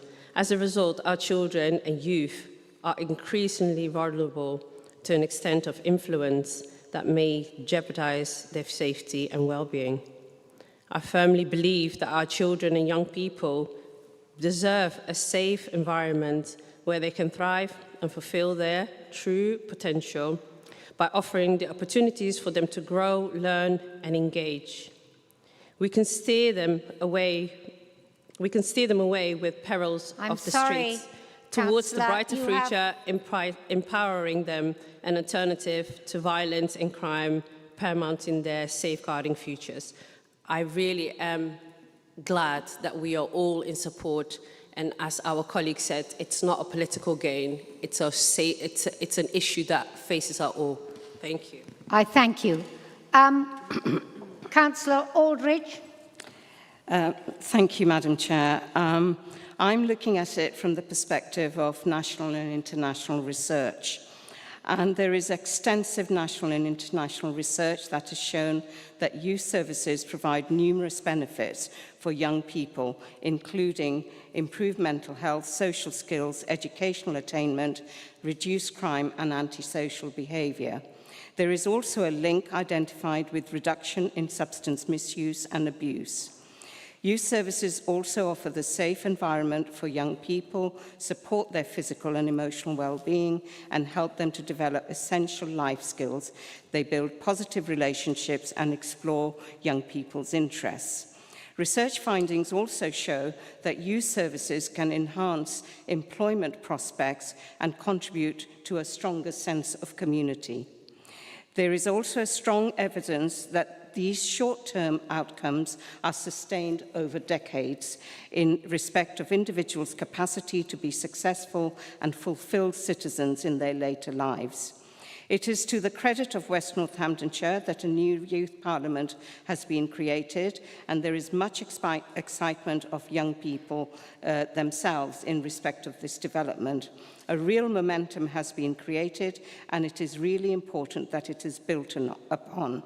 We know that in many areas, including the rural areas of West Northants, our youth have little provision to engage positively in leisure and social activities. This affects young people's mental health and well-being, and many turn to antisocial behaviour and some to criminal activity. To deal with this, it is costly for West Northamptonshire Council, as well as other statutory organisations such as the police and health.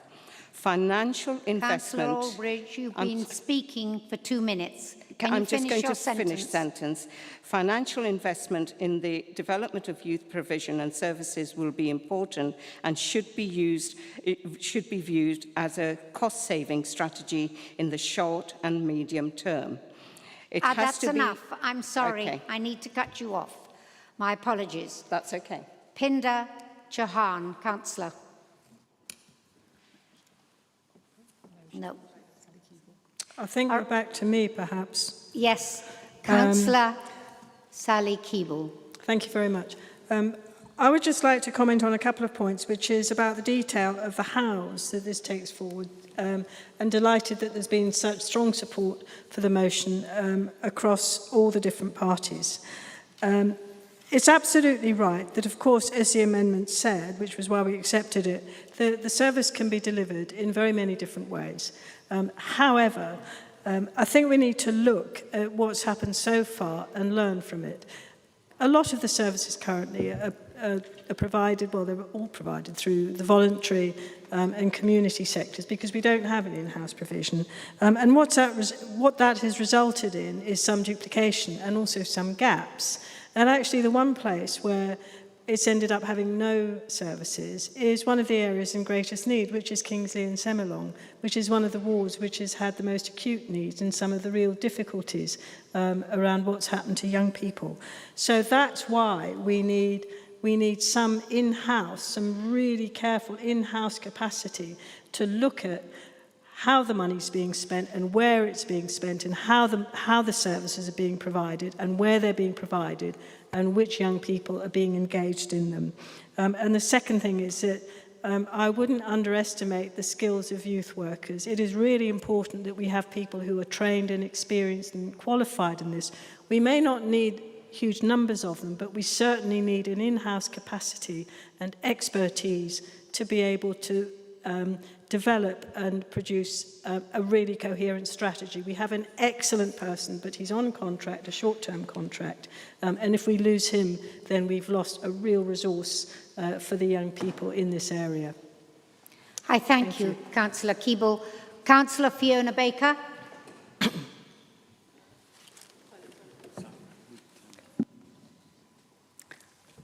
Thank you, Chairman. I think Councillor Keeble has probably taken most of the conversation I was going to put forward. So, but I did want to actually just point out one thing. We have an excellent young man working for us at the moment whose name is Hafi, and he has done a brilliant job with our youth workers.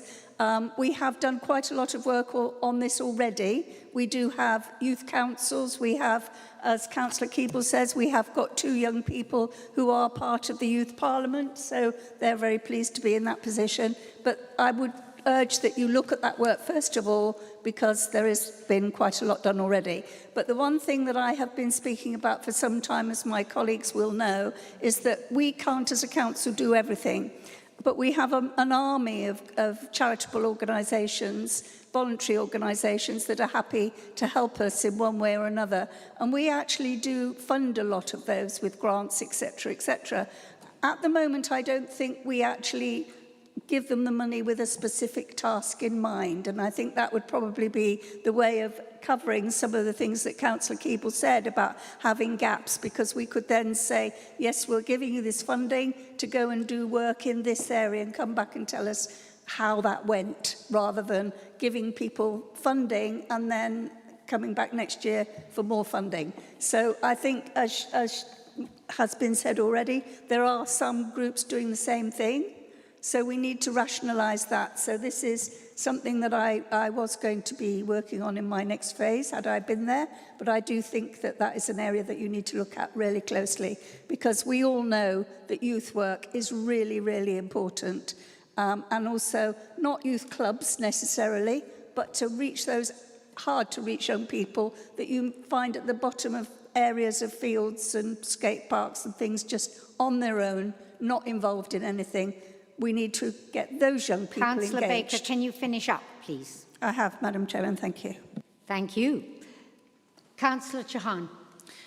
Thank you, Madam Chairman. I wasn't actually going to speak on this item, but I will be supporting. When I stood as a parliamentary candidate in Bedford, I saw firsthand the impact that knife crime can have on young people, literally breaking communities and families apart. And since then, I took on a voluntary director role in an anti-knife crime charity.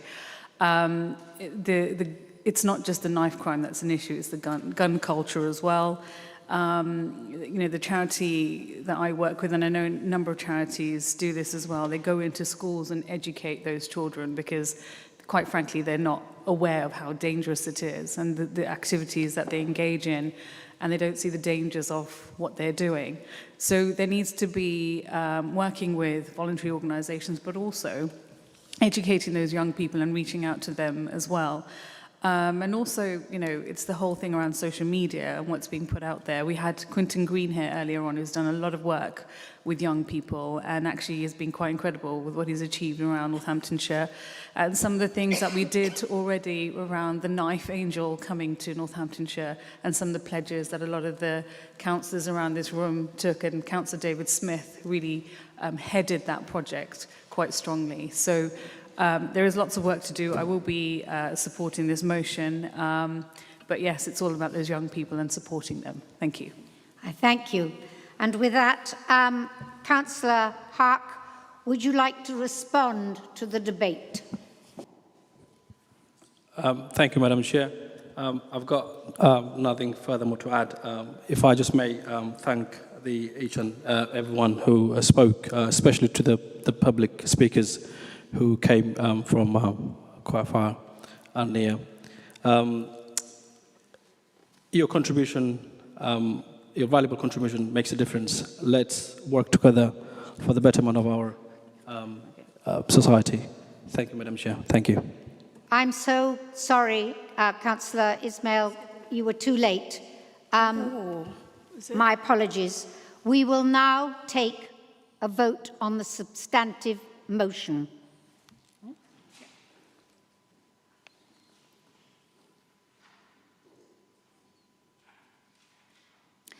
The motion has carried. I thank you.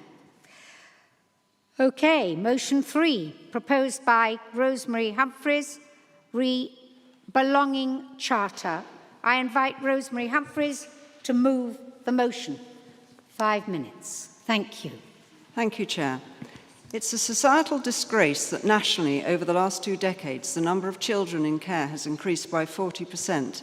Levels of child poverty and homelessness have risen, and the mental health and happiness of children and young people has deteriorated. Meanwhile, private equity firms have raked in over 95 million over the last 3 years, providing privately run children's homes, draining millions from local authority funds. What does this say about society's family values? All members should be mindful, especially those newly elected to the administration, that during the last 2 decades, Northamptonshire Children's Services was in the spotlight for its own shocking failings. Can we ever forget the names of the toddlers who were murdered by violent men in 2017? Evelyn Rose Muggleton, killed by her mother's partner. Dylan Tiffin Brown at the hands of his own father. Social workers, the police and other professionals all missed opportunities to protect these helpless children. And it was, of course, the Conservative-controlled County Council's failures in children's services, as well as its effective bankruptcy and severe governance failings, that led to government intervention, the Council's dissolution, and setting up of an independent children's trust. Improvements achieved by the Trust since 2020 include the stabilisation and actual decline in children taken into care since 2023, and a significant improvement in the permanent workforce. Continuity and stability in the workforce and developing stronger early help services, so that children and families get support at the right time should continue the decline in children coming into care, which of course is welcome. Members who attended the Welcome event last month were reminded by our Executive Finance Director, Martin Henry, that it is in our interest financially and morally to keep children out of care. Keeping a child out of care saves this council on average £104,000 per year that otherwise has to be funded out of its statutory and corporate parenting duties. Most importantly, keeping a child out of care will prevent the negative health outcomes and life chances of so many looked after children. The educational disadvantages of the children in care and their poor employment prospects when beyond the care system are well documented. As corporate parents, we want the same for these children as for our own, so we shouldn't be settling for underattainment at both school and in the workplace for children and young people taken into care. Well-run children's homes which are integrated in their community can be a positive experience for the children living there. In February, the Children's Trust launched its Belonging Charter, its guidance on creating a homely environment where children and young people can be themselves and feel empowered to thrive. Belonging is a basic human need, and at its core, the Charter is the promotion of social connectedness for the people and the residents who are their neighbours based on lived experience. I'm grateful to the two speakers who spoke in support of the motion at the beginning of this meeting. As you heard from Mrs. Rachel Shute, I was involved with some residents living next door to a children's home whose experience became the basis of a case study which informed the Charter. Relations, as you heard, between the home and neighbours had deteriorated owing to noise, inconsiderate parking and frequent police attendance, and the home not communicating with the community. Once a meeting could take place with the residents, the home provider and local police, concerns, frustrations and points of view were shared. Operational issues were resolved and communication was significantly improved. And residents contributed to the statements in the Charter, and it's great to hear of the positive relationships that now exist between the staff, the community and the children living in the home. Disappointingly, other communities are completely unaware of this positive initiative. Not a single piece of comms by this council on the Charter and its alignment with a joint protocol for the decriminalisation of children in care, even though WNC was one of the joint partners in developing the Charter, together with Northamptonshire Police, the Crown Prosecution Service and children's home providers. While signing up to the Charter is voluntary, all providers of homes for children in care in West Northants are encouraged to sign up, and for appropriate planning applications, signing up to the Charter will secure police and children's trust support. It was evident at the recent meeting of the Non-Strategic Planning Committee, where applications for change of use to children's homes were heard, that knowledge of the Charter would have greatly benefited planning officers, prospective providers, and the ward councillors and residents who made representations. As corporate parents, we are required to champion the voice of looked after children and promote community understanding, and the Charter is a valuable tool for doing this. Training and information is a modest ask for a motion resolution, and I hope will have unanimous support. Councillor Tolley will be speaking on the need to improve the foster carer offer, the third resolution of this motion, which I move. Thank you. I thank you, Councillor Humphreys. And now, as we know, Stuart Tolley is going to second the motion. Thank you, Chair. I'm very proud to be seconding this motion and would additionally like to thank Councillor Humphreys for her remarks on the Belonging Charter and the urgent need for further training and awareness of the guidance within the document. In the final part of our motion, I would like to talk about another key issue that has been recently raised but has so far not been acted upon. That is how we can improve our offer to foster carers within West Northamptonshire. This is a timely issue as there is a need to both recruit more foster carers and to retain those who are currently providing this valuable service to the community. All evidence shows that taking a preventative approach will not only improve many children's chances for a stable and loving home environment, but will ultimately also save the taxpayer money in the long run. The report to Cabinet on the 11th of February, a result of work undertaken by a task and finishing committee between November 2023 and May 2024, highlights just how this can be undertaken. A key aim in the report is to make West Northamptonshire a fostering-friendly area as a whole, particularly through recommendations for indirect financial incentives, such as reductions to council tax and possible discounts for leisure activities. Although, as noted, most foster carers do not undertake the vocation for the money, any help we as a council can offer will certainly aid in crucial recruitment and retention. To further ease the burden for potential foster carers, the panel also recommended strengthening the training provision, giving more out-of-hours support, making the payments to foster carers more efficient, greater IT case management support, and crucially, to properly advertise and promote to suitable candidates how they can become foster carers in the first place. I would urge the Council, in line with our motion, to not allow this report to flounder and to help deliver its key findings in a timely fashion. If necessary, as stated, through a cross-party working group to give us a full implementation pathway plan and hopefully much-needed relief to many vulnerable children in West Northamptonshire. I thank you, Councillor Tully. On the button. Well done. I invite anybody who wishes to speak on this subject, and I notice Councillor Purser, your name has risen here. Thank you, Chair. Really welcome Councillor Humphreys bringing this motion to the Council and the three parts that this resolution covers. I talked at some length about the exploitation of local authorities by the private finance. I won't repeat that discussion that went on before because it led, I hope, to the Council deciding to invest in capital to have our own children's homes and much closer to home. And we welcome that. But this charter, or belonging charter, then fits into that because those community homes within our communities need to feel welcome. Councillor Smith and Zoe Smith and I in Abington have dealt with some adult residential homes. And we've found that having a good, positive relationship does resolve problems, makes people feel more welcome, and I think this charter is exactly the right way to do that, and it does mean that when problems occur, they can be nipped in the bud from a position of understanding. So I commend this motion to the Council. The issue of foster carers, hope this is coming to Cabinet soon and we'll have an opportunity for a full discussion when that happens. But we very much support this motion. Thank you, Chair. I thank you. Councillor Hibbert. Thank you, Chair. I was drawn to this motion by the comments about profiteering of privately run children's homes and the need to support capital projects.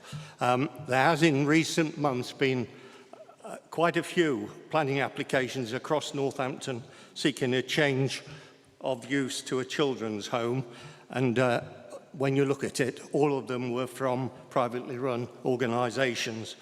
Most have been accepted. One was refused because they still have to be in the correct place and not have too much of an impact on the community. One was refused.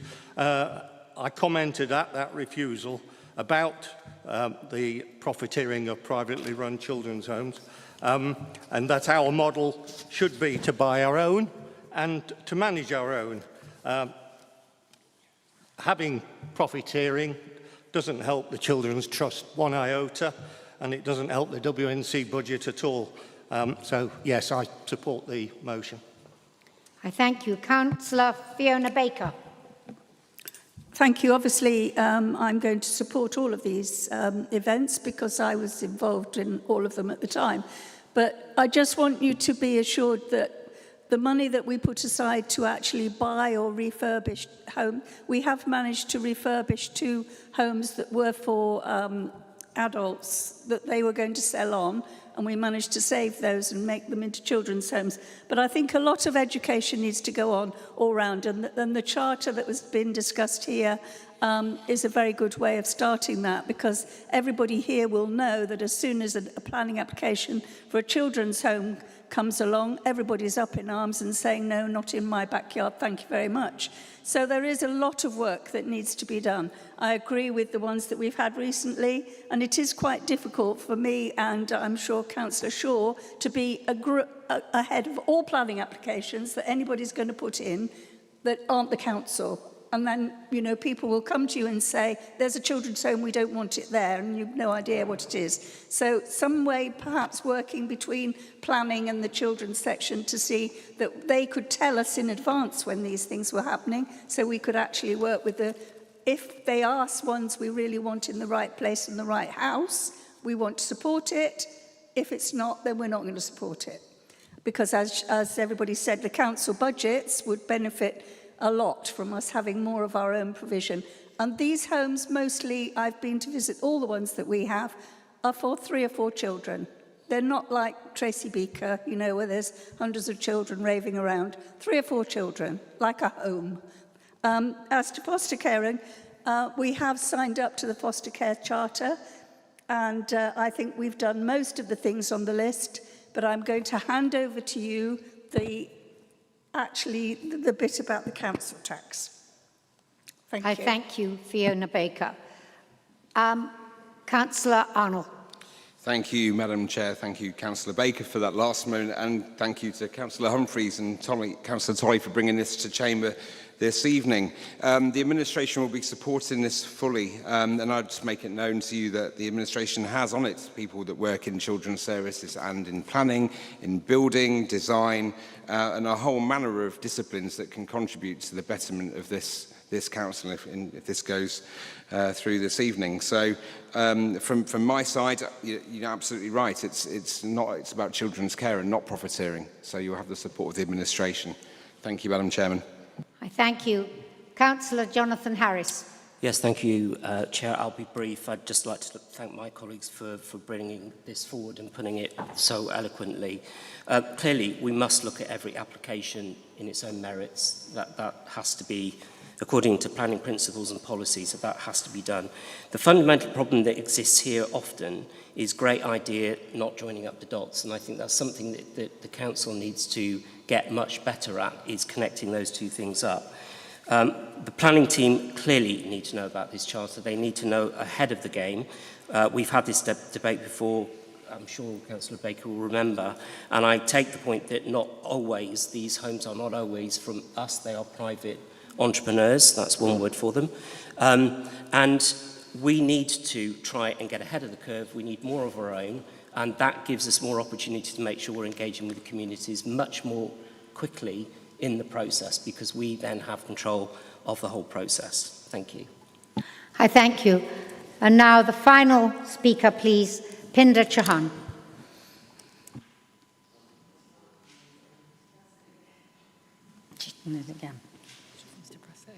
Press it again. There we go. Thank you. There you go. Thank you, Madam Chairman. Just very quick on this motion, I will be supporting it. I've had quite a heavy issue with planning applications coming through for children's homes in my ward of East Hunsbury, in West Hunsbury and Collingtree. Most recently, we've had a house, an application that's come through for a house that's worth £1.5 million for 5 children. So you can imagine, you can imagine what's going on there. And quite frankly, it's really obvious that, we've got council and departments that are just not connecting with each other, working in silos. So I agree with this charter, but I also think we need to have that internal conversation where departments talk to one another and the left hand knows what the right hand's doing. Thank you. I thank you.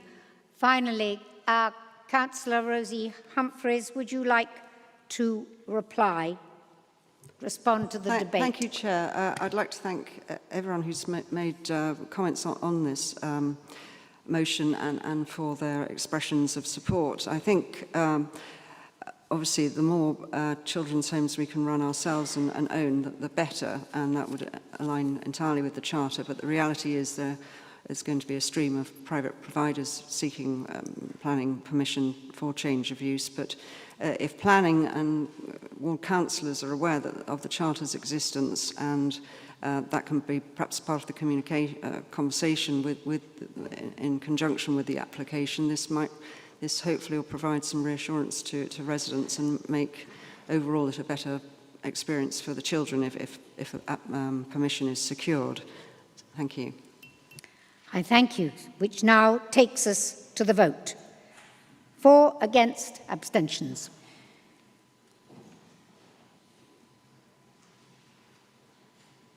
The vote has passed. Okay, item 16. Normally, this item has a limitation of 60 minutes and all portfolio holders speak.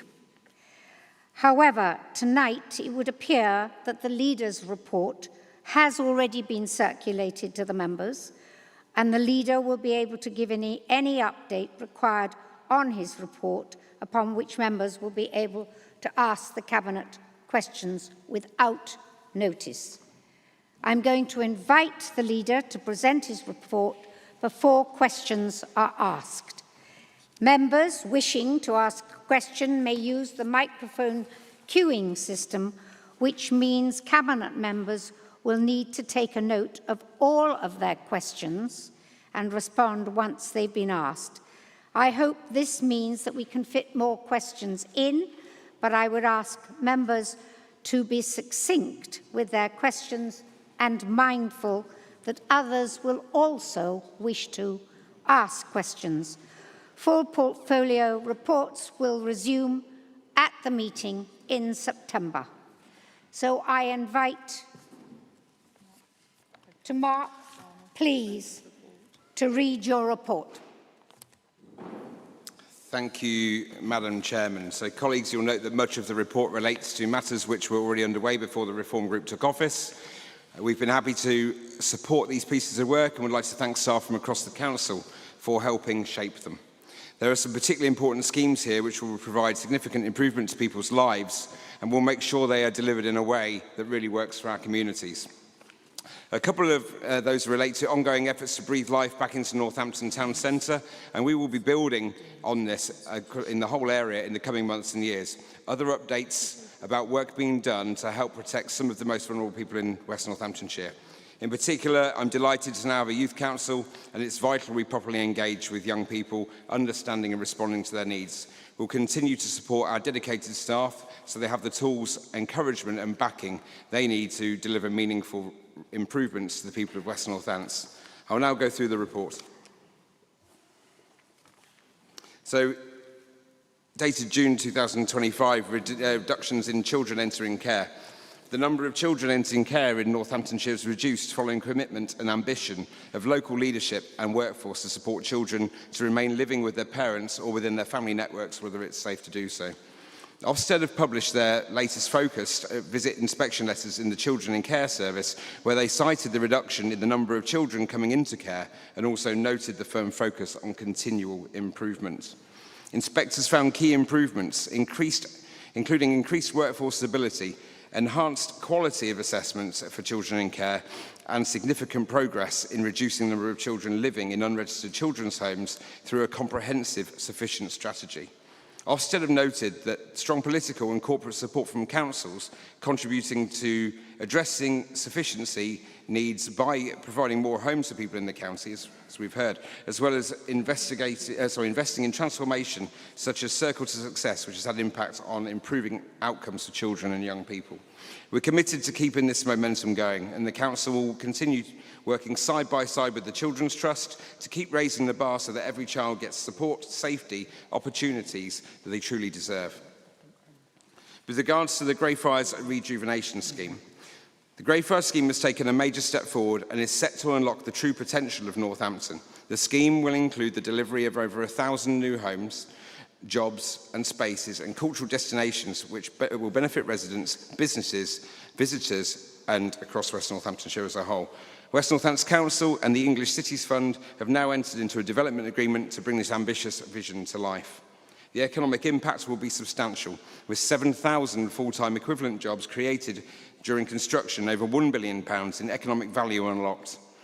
Once complete, the development is expected to boost local economy by an additional £21 million annually, supporting businesses across Northampton and the wider West Northamptonshire area. New homes including... Councillor Arnold, normally you would only be allowed to speak for 2 minutes, but I'm fully aware that you are actually speaking for 10. How much longer have you got? 9 minutes and 50 seconds. Can we cut it down to 5, please? I'll abbreviate, Madam Chairman. Thank you. I'll just conclude the second on Greyfriars. So new homes, including a diverse mix of affordable built-to-rent and purpose-built student accommodation, will support a new vibrant neighbourhood alongside shops, cafes, restaurants and dynamic public space. It has been raised with the administration since taking office the considerable vast sums of money that are coming together to generate Greyfriars. And there is a view that while we do this piece of work and see it through, that we do need to address the communities on the fringes of the Greyfriars event to make sure we don't have a silk purse next to a sow's ear. On the Abington Street regeneration, Councillor Petter will speak on that. He's covered that extensively and released statements regarding that. The redevelopment scheme, which is funded through the Towns Fund, will breathe new life into the area, while plans to bring 200 high-quality build-to-rent above modern retail and leisure spaces at ground level. This is pivotal for Northampton. In homelessness support, following approval at Cabinet, a comprehensive procurement process to commission a new supporter for Oasis House is underway, another emotive subject for members in this chamber, which was passed by Cabinet a few weeks ago. The service will enable us to address gaps in the current homelessness and rough sleeping pathway by delivering tailored support with individuals and multiple complex needs. Fly tipping, Councillor Stansfield will speak on this for you to questions this evening and points, but it's a couple of key bits. That a man's been asked to pay more than £2,000 in costs and fines and sentenced to a 12-month community order after dumping waste illegally in a countryside lane. Further to that, a repeat offender has also been fined £6,000 and costs after finding himself in court over waste-related offences. It is the will and determination of this administration to absolutely stand by enforcement and reduce these problems that blight our communities. We will not tolerate fly tipping in our communities, and we know how important it is to residents. Councillor Manning, or maybe deferring to myself because I took the paper to Cabinet in his absence, about the public space protection orders for car cruising, was passed recently at Cabinet with a nod to how extensive that plan covers the West Northamptonshire area, but also that it does require the work of interaction with our police force in West Northampton, in Northamptonshire, and those of the aligning counties, abutting counties, to ensure it works. With regards to the King's Award for Enterprise, 3 Northamptonshire businesses have been recognised with prestigious King's Awards. Councillor Petter will speak on the importance of that if required. But the King's Awards for Enterprise highlight the innovation, growth and impact of UK business across a range of sectors, and we congratulate the winners on their incredible achievements. The Purple Flag Award for the nighttime economy, it's been mentioned earlier in this place today, has been recognised with international purple flags, and it's the 6th consecutive year. It's a fantastic achievement for our town and reflects the commitment to our partners and local business, ensuring Northampton is safe, vibrant and welcoming, a place to enjoy a night out. I think I'm okay. You've done remarkably well. You've got 1 minute left. I'm getting there. The Director of Public Health report we referred to earlier, Councillor Coos will speak on that. It was passed by the Health and Wellbeing Board and addressed in Cabinet the other night. There are other items here for the launch of a tender for new drug and alcohol services. Councillor Coos and Shaw will speak. The strategic partnership launches we will speak on as well.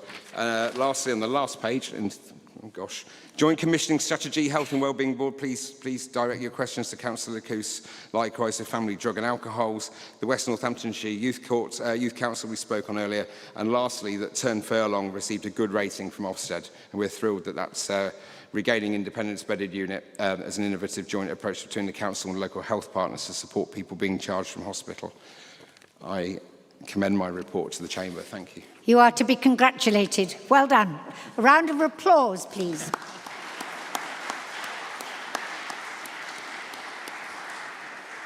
This is not something, in my knowledge, we've done before. Questions first, so we're going to have to go through it tentatively. We've got half an hour till the guillotine drops. Questions to Councillor Mark Arnold. So I've got, please, on my list, Councillor Sally Keeble. Thank you. Am I supposed to ask, because I've got one for Councillor Charles Hastie as well. Shall I ask them both at the same time? Is that what you want to do? No. Just okay. The one for Mark Arnold, okay. Please. In particular, you've talked about regeneration and strategic partnerships, and earlier tonight you said that that was basically through the recreation for a combined authority of the old Northamptonshire County Council. I wonder if you could say what thought has been given and what discussions have been held about forming the link back with Northamptonshire, and how you see that delivering the kind of exponential improvements which we need in terms of strategic links, strategic transport links and investment that will really bring the regeneration into our area. I thank you. Councillor Harris? Yes, thank you, Chair. Again, a clarification. Are we putting names on a list or are we pressing the button? Because we seem to be doing a bit of both. We are pressing buttons. Thank you. So my questions actually, Councillor Arnold, to the leader, please, a couple of them. You heard this evening about a very specific point raised by Miss Fuller. She's not alone. I've received a wide range of correspondence about concerns of data and access to data. I believe one of my residents has in fact written to you directly. I don't know whether you've yet had the chance to reply to him. So what steps will you take to answer those residents' concerns and assure all of us as councillors that information is being suitably protected? And I'm afraid it will need more than your word. It will need something more written and comprehensive accordingly. A second question, the point's been raised this evening, and it just requires a yes or no. Has the One West Northants plan therefore been adopted, lock, stock and barrel? Yes or no? Thank you. I thank you. Councillor Davenport? Oh. Do you want? I don't. Okay. I heard at the Cabinet that you were praising all the officers for their professionalism and their expertise, and totally agree with you. So you were doing that on the one hand, but then on the other hand, you've got a portfolio holder saying that you inherited a dreadful state of finances. It's not true. And officers work really hard managing tight budgets. They saved millions. It's a joint effort, and all the officers, together with the administration, sit in a star chamber and do what they can for their department to cut back, and yet you're slating them in that way. And I just didn't like that, because it seems though you were doing it just for political points. The other thing is about MPH. I take issue with this because immediately the new property director joined MPH. I made an appointment with him to discuss the issues that we have with different homes and what was actually happening on the ground. And he listened to the evidence, and immediately he did surveys to find out which properties, we told them the ones that had been missed from the Decent Home grants, but were actually listed as being renovated and paid for. So I think it's totally wrong to use that word, incompetent.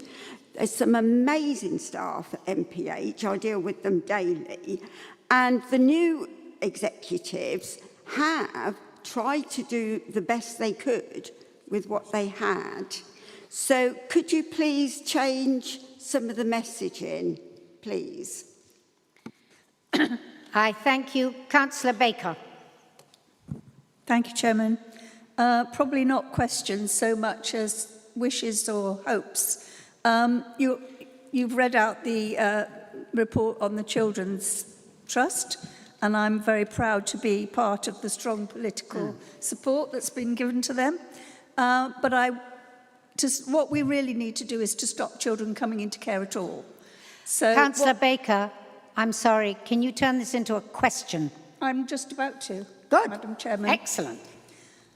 My question to you is, are you going to actually support the early help programs that we have started to put in place with the family hubs to ensure that these children do not actually come into care, but that we get them early and we're able to support the families and help them to look after their own children, so that that is the best outcome for children, to stay with their own families. And then we will not have those huge costs that we have of the coming into care. I thank you, Councillor Baker. All right, that's the final question to Mark Arnold. Councillor Arnold, could you please reply? Thank you, Madam Chair. I think I've got all that down for you, so yeah, we'll give it a go, shall we? Okay, so to Councillor Keeble's points on combined county authorities, I'll restate my commitment, as I did in the SMA board meeting on Tuesday with Vicky Klamuka and Anna present, that we remain committed to find a solution for everybody in West Northamptonshire that works for those 6 authorities. But in the event that we are orphaned, by definition, from the BLMK model, that we could seek as an alternative a combined county authority, where we look at coming together with North Northants. So in answer to your question, I have had discussions with Councillor Martin Griffiths, the leader of North Northants Council, and loosely with Adele Wiley, the Chief Executive. We've looked and discussed an outline of the combined or joint services that we have across borders, particularly the Children's Trust, our highways contracts, and a multitude of other things. Those discussions are in their infancy, and as I said again, I'll restate, it's a solution. Should there be a requirement for one, that we could explore that. There are a number of options that meet the criteria to the 1.5 million population. That could be looking at Leicester and Rutland, but we probably would have an issue in that by Leicester City Council rather than Leicester County Council as a whole. So we think there'd be, by definition, an orphaned city council then, by virtue causing another problem. We could look to the east, to Cambridge. But we acknowledge that the BLMK model does not meet the requisite criteria by population. The overwhelming opinion is that the 1.5 million 6 authority SMA would be the one that unlocks the funds we talked about in this chamber tonight. Does that answer your question, Councillor Keeble? Thank you. Okay, well, 25% done. Okay.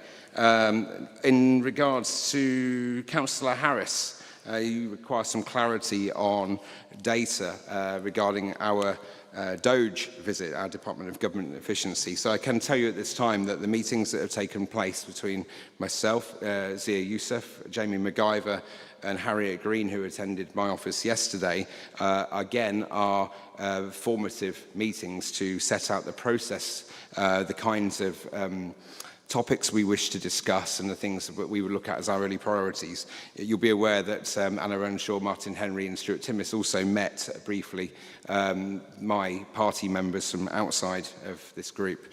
That was an introduction only, again, a cordial nod to the fact that the options are on the table. But what we have set out straight away is the discussion regarding the data protection agreement that we need in place to protect all of the information held on file in the council.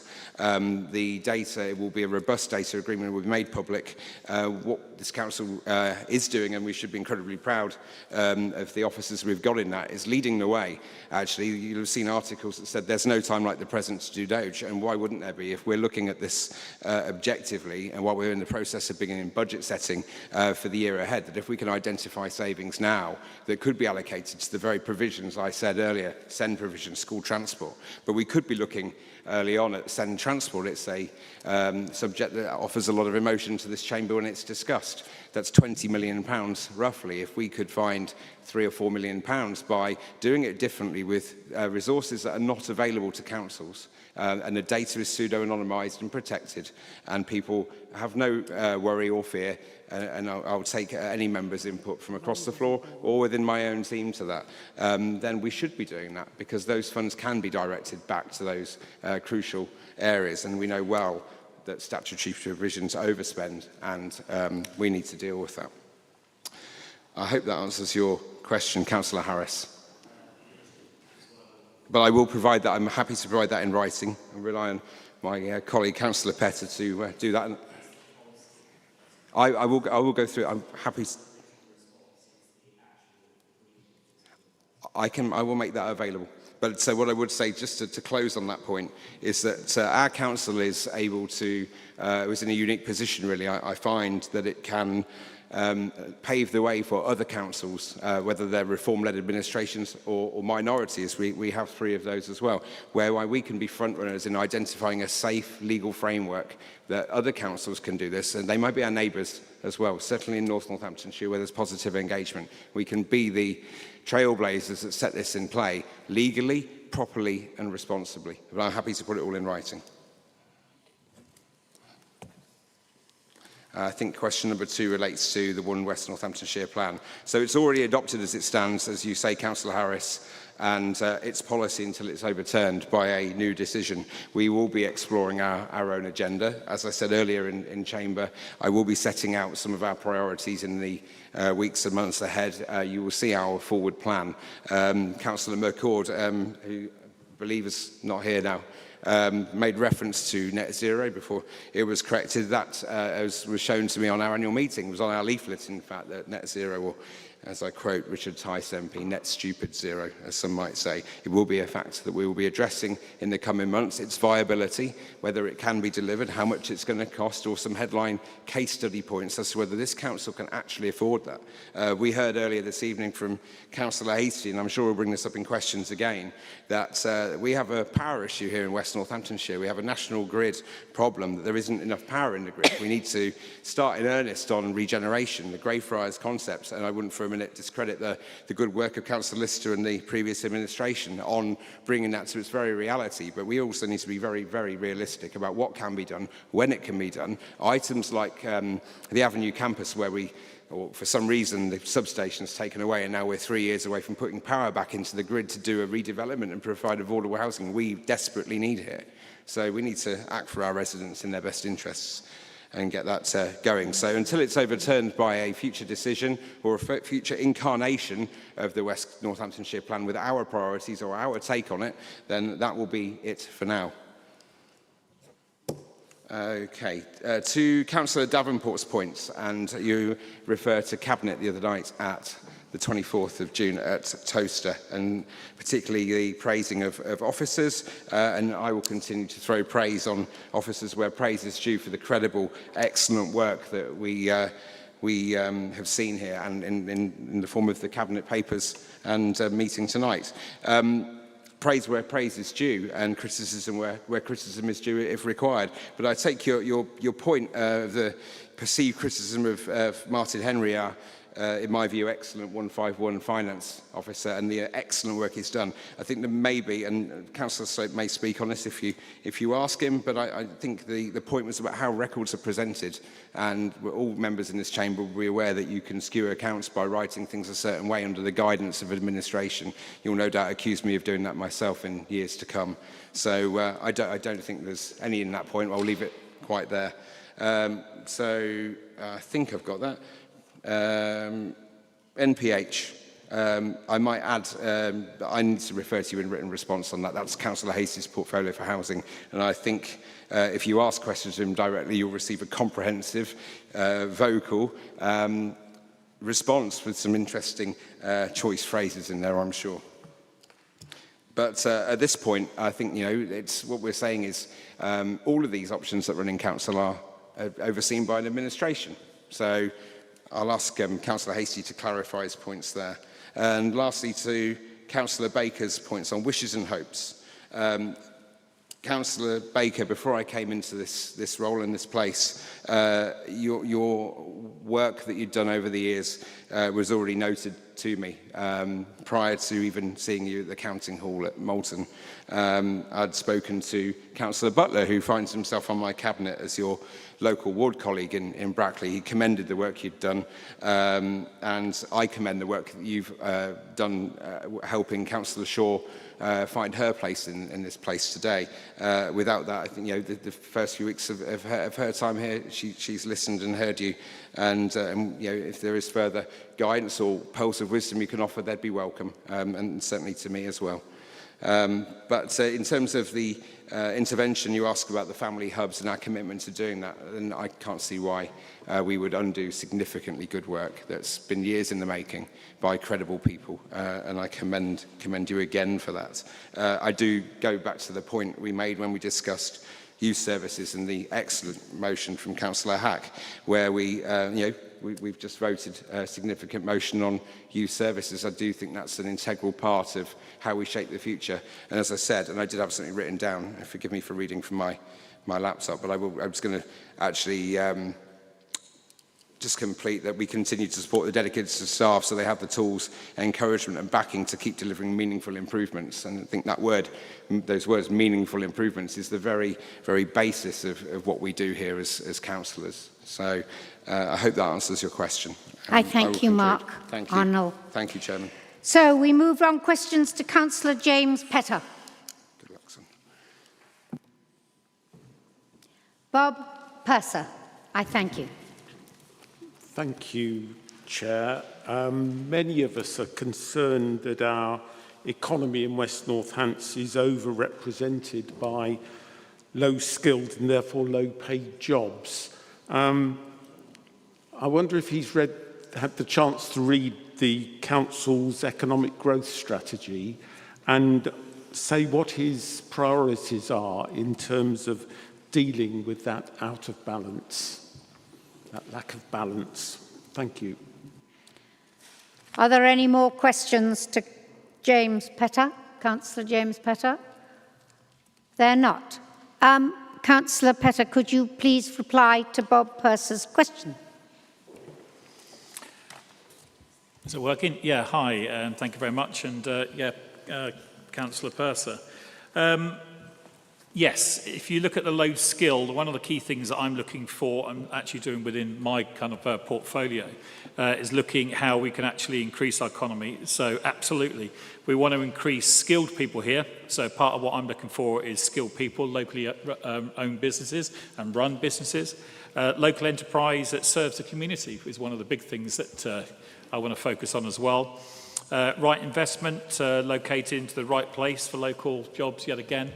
Culture and leisure, these are sort of like things that are very important to bring economy into where we are. And like anybody around this area, I want to see a thriving high street with the market and everything being our heart. Going back to the actual question in hand, no, I haven't actually read that, to be completely honest, but I will put that on my list to do. There's quite a lot of stuff that I am catching up on, and I'll be very happy to report back on you once I've actually done that. But going back to some of the other ones, like Amazon, for an example, that's done 2,000 jobs, which is skilled jobs into the area, which is excellent. I attend quite a few meetings. I've been down to Silverstone to look at areas that we can actually bring skilled jobs into it. And we have a thriving technology marketplace. And we've got to look at that. And everything I do is going to be built around that. So a lot of my time is visiting places like that and focusing on that. So absolutely, that is one of my key areas. But I will come back to you on that one. Thank you. I thank you, Councillor Petter. Questions, please, to John Slope.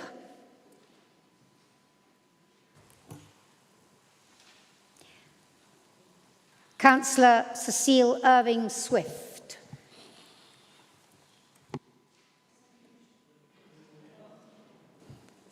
Thank you, Chairman. It's very difficult to ask questions because we don't have proper paper in front of us. So I don't want to waste time, but next time I will be prepared. And I'm sure Councillor Slope will have to answer our question. I find the meeting quite frustrating for people outside that room. They must wonder what we are here for because we have no paper. We cannot ask the right question. Thank you so much, Chairman. I thank you. Keith Holland-Delamere, thank you. I think I pointed out at Cabinet the other day about the importance of the team, and you've already mentioned about the team. I can't believe you keep on calling it Doge. When you look at the example of Doge USA, it's probably not the best an acronym to use. I mean, fortunately, we haven't got any nuclear scientists who look after a nuclear arsenal. But please, when you are looking through the budget for next year, make sure you recognise the consequences of some of the decisions you make. If there's anything you can learn about about local government and finance and plans, North Hampshire is your prime example. Woolly ideas, silly ideas, lack of forward planning does result in disaster down the line. I thank you. Councillor Jonathan Harris. Yes, thank you, Chair. Just a brief question from me. Again, it relates to the so-called Doge activity, which seems to be purely focused on savings. So my question is, does Doge have the capacity to look and invest to save schemes as well? Because it's not simply about cutting money.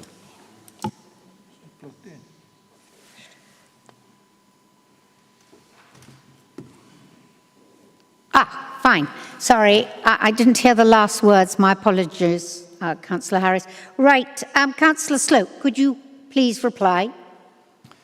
Thank you, Madam Chairman, and thank you for the questions. And I'm sure they'll be coming thick and fast. I was expecting a robust reply and a bit of a history lesson to be given why we're in this particular situation with the authorities' predecessor forced into two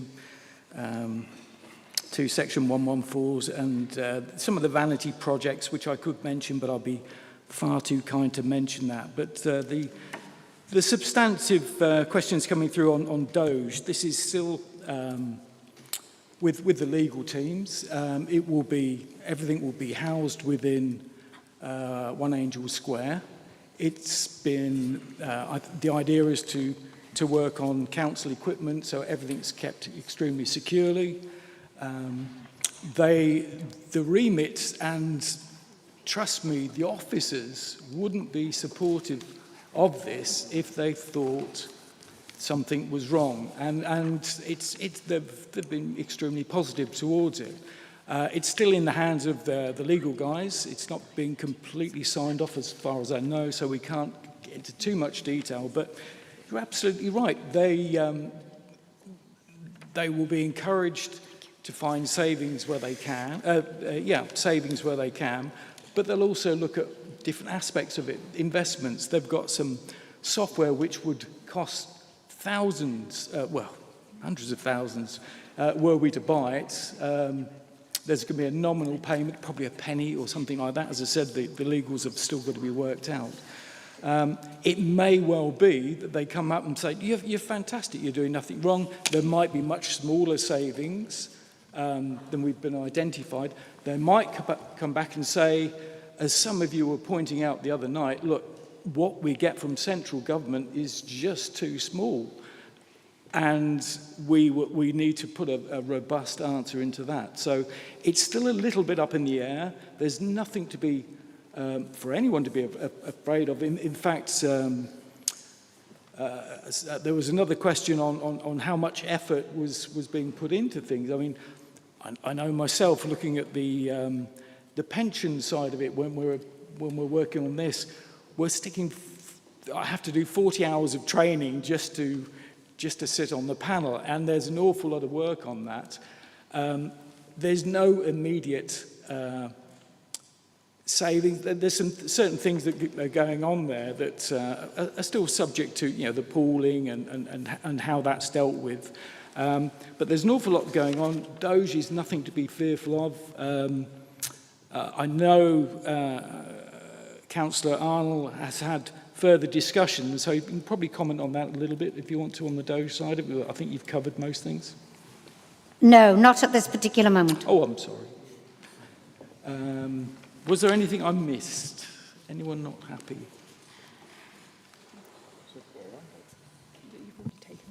I've already taken all the questions related to Councillor Slope. He's now replying. Beg your indulgence, Madam Chairman, and just ask a very quick question. All right, as long as it's quick. You're usually very tight. It will be quick. Councillor Slope, thank you. You've mentioned a software contract which wouldn't be normally available to local authorities, something about for 1 penny or something.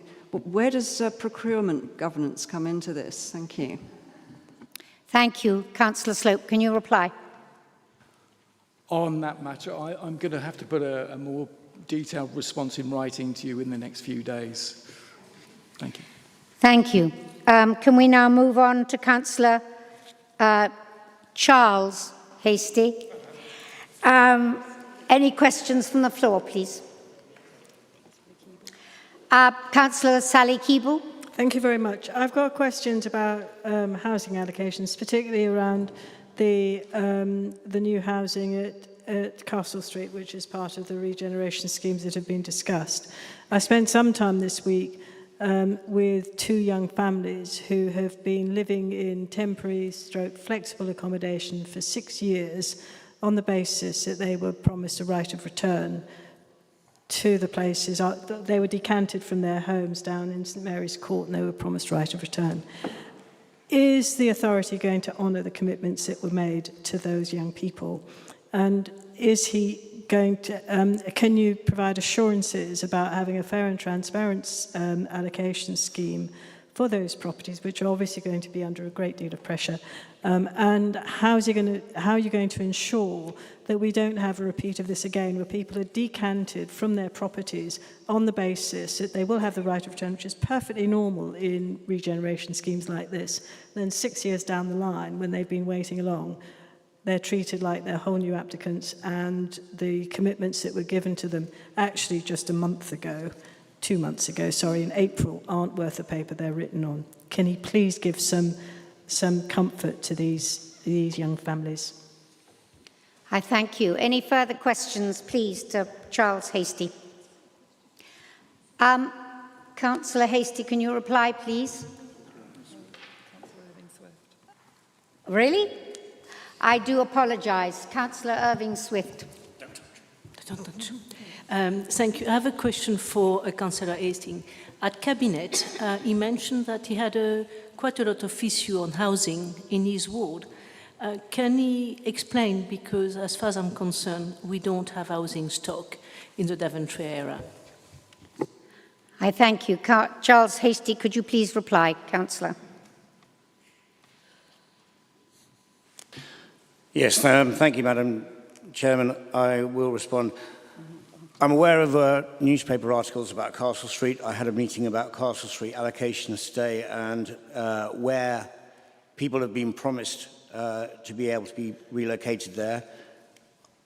To give a full factual answer on that, I would need to get that and come back to you very quickly, probably by tomorrow. I don't want, because it's been muddied in the press, and I know that there are 4 people, I'm aware, 4 families that do qualify, that have that are going to be moved back in, but it has been bandied around about the whole development where other people have been housed happily and then moved on.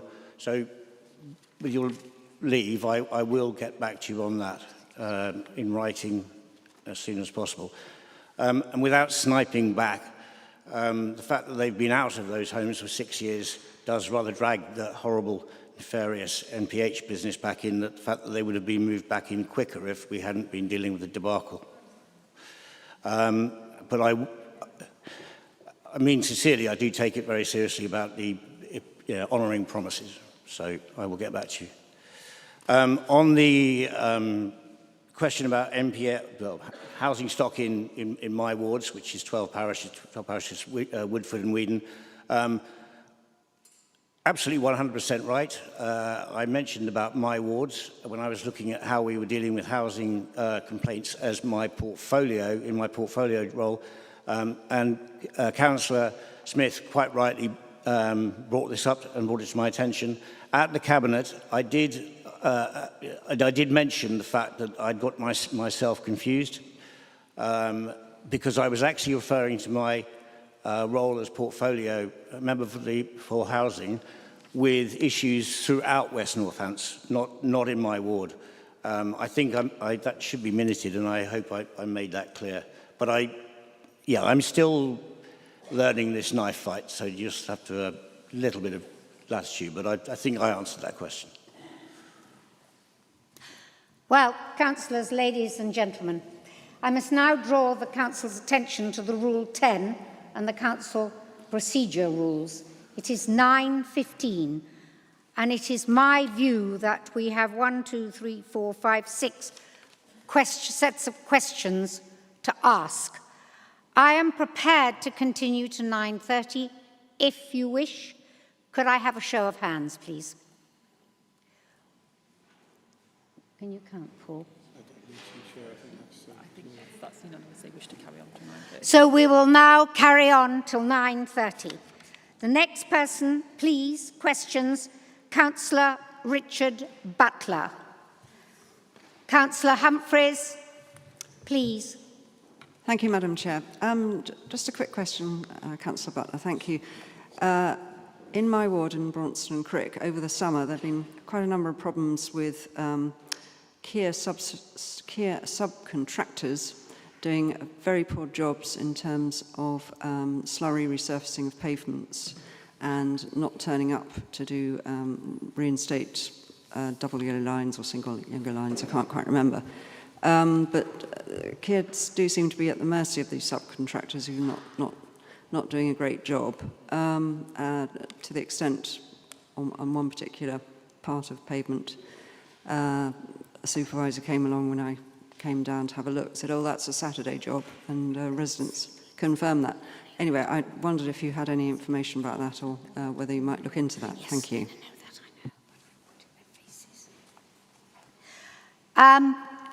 Anam Haq, Councillor Anam Haq, please. Thank you, Madam Chair. I've got a really quick question to Councillor Butler. How much of the £3.8 million given by Labour government has been spent on the potholes? I thank you for that question. Is there anybody else who'd like to put a question to Councillor Richard Butler? Charles Manners? Thank you. Thank you, Chair.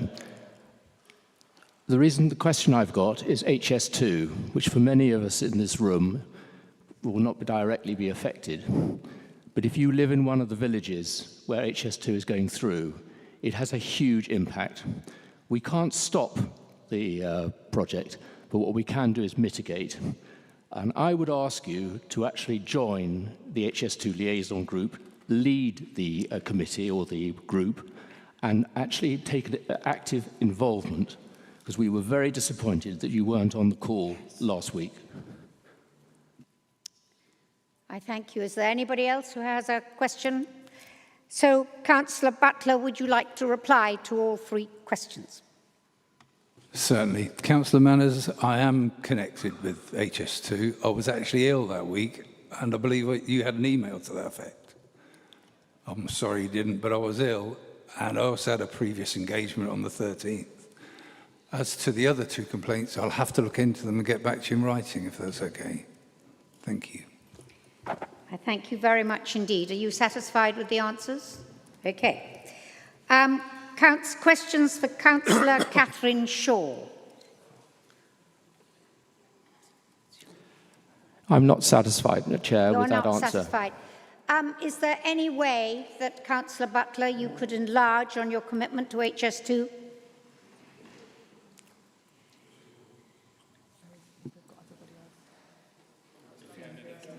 Okay. I'm not sure what else I can say. I meet with HS2 on a regular basis. I'm dealing with quite a few bits and pieces. What more would you want? I will be at the next meeting. I've already called the next meeting. What can you just explain? What do you need? Thank you. Okay, thank you. Now, my questions to Catherine Shaw. Fiona Baker, please. Thank you.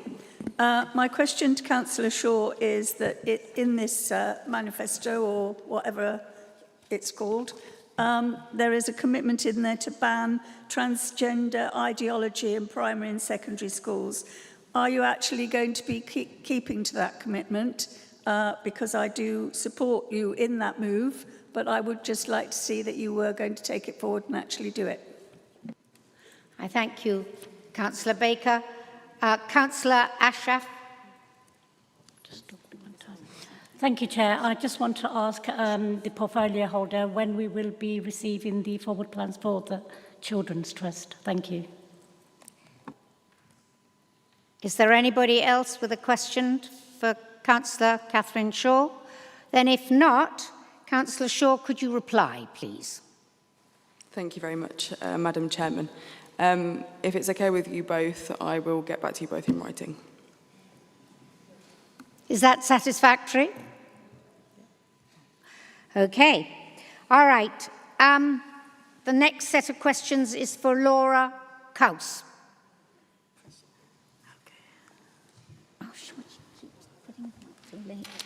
Yes, and my question goes to the Cabinet Member for Adult Social Care and Public Health.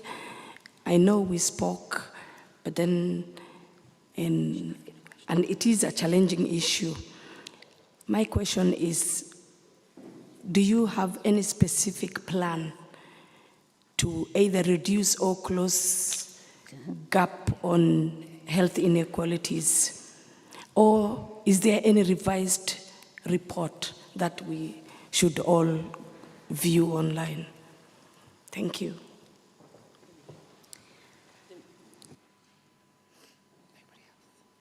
As there's nobody else, Laura Cowes, could you please reply? Thank you, Madam Chairman. Councillor Ismail, the issue of a specific plan to close gaps to reduce inequalities is something on my mind very much so at the moment. I'm currently looking into this with the interim Director of Public Health and the Director of Adult Social Care. And we are forming a plan of what we're going to do. They probably have more of an idea than I do. So we are yet to kind of like meet and bring this together. And given our conversation the other day, we were hoping you would join us on that. Is that okay? Thanks. I thank you. Questions, please, for Councillor Thomas Manning. Muna Kali. Yes. Thank you. Thank you, Madam Chair. 2 questions quickly, please. Within our ward, you know, the Castle ward with the illegal HIMOs that's going on, I just would like to know what are you going to be doing with the increased regulations on the unauthorized HIMOs? And the other thing is, what are you going to do to ensure the planning system delivers affordable housing that truly are affordable for local people? Thank you. Councillor Harris. Yes, thank you, Chair.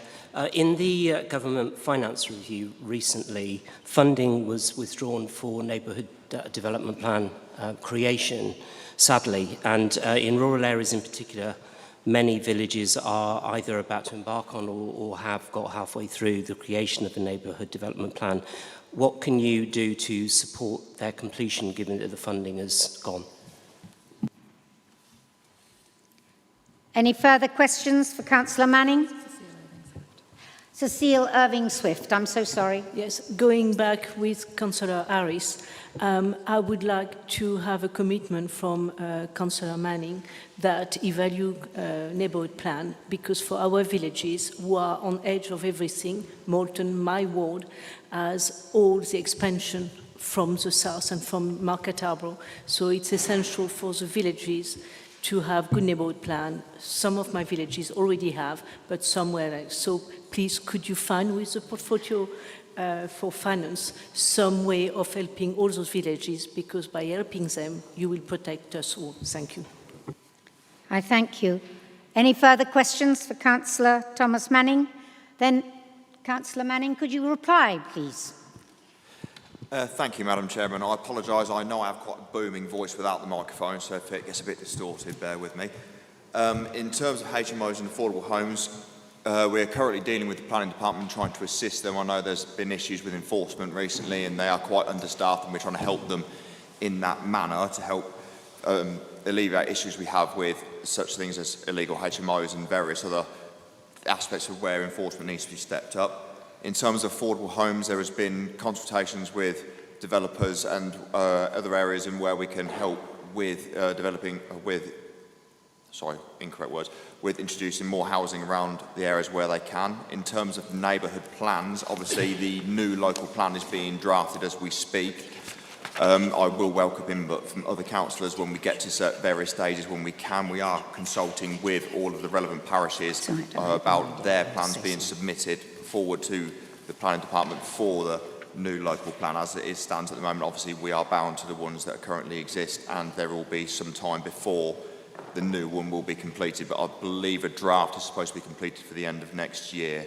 If I am missing anything, I do apologise. Please get in contact with me and I will immediately come back to you with a written answer for you.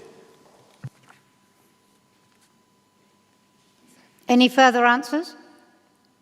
Nope. Okay. Then I move on, please. Questions for Andrew last. Thank you, Chair.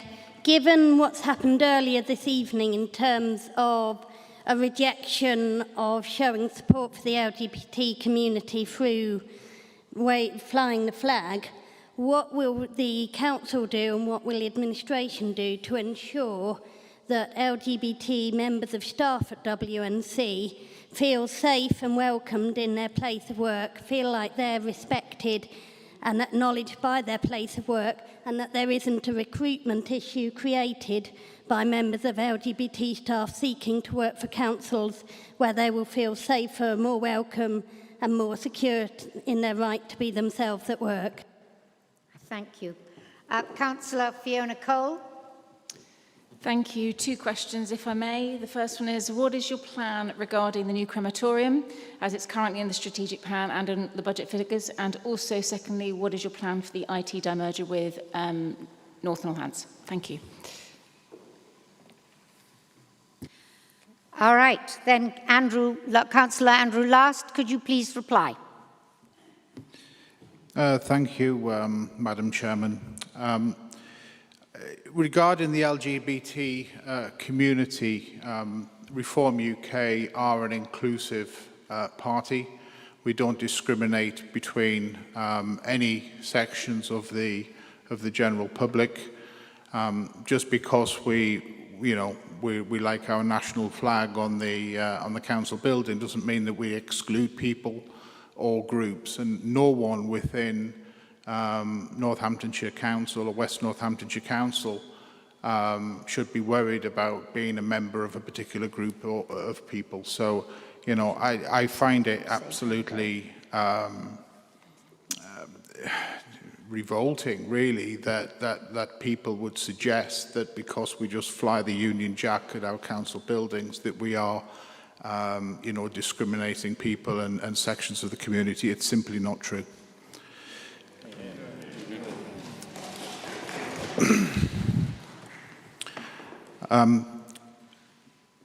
Madam Chairman, would it be possible to have the second question repeated, please? Yes, Cecile Irving-Swift, I think it came from... Oh, sorry, it came from Fiona Cole. Thank you, madam. Can you take your mic off? No, I'm not. I can now speak. I was just waiting. Okay, thank you. It was 2 questions. The first one was, what's your plan for the crematorium, given that it is in the current strategic plan and the budget figures, and also your plans for the IT demerger with North Northants? IT demerger. Thank you. Councillor Last. Thank you, Madam Chairman. So as far as the crematorium's concerned, and also the new mortuary that we're building as well, those plans are still going ahead. There's no change to the development and no change to the delivery of those at this time. So the other questions, can I get back to the respective people in writing, please? All right. Gentlemen, ladies, councillors, I think that Nigel Stansfield has been saved by the bell. All right. But, Mr. Chairman, can I have a report from the leader, the report of the decisions from the Cabinet meeting held on the 1st, and then I will need the assent of the people to disband the meeting. However, I want to say something before we actually disperse. Would you very kindly reply, Chair? I mean, sorry, the leader. Yes, Madam Chairman, you have my permission. Okay. Assent of the meeting, we're done. Do I have the assent of the meeting to disband it? However, I want to just say something. This council has a mandate for change. I said this at the beginning of the meeting, and I mean it. Unfortunately, you have to listen to me. I'm the chair. But also a responsibility to listen, to collaborate, and to lead with humility. Let us approach the work with open minds and shared commitment to the people who, most importantly, we serve. And with that, It is 9:30 on the button.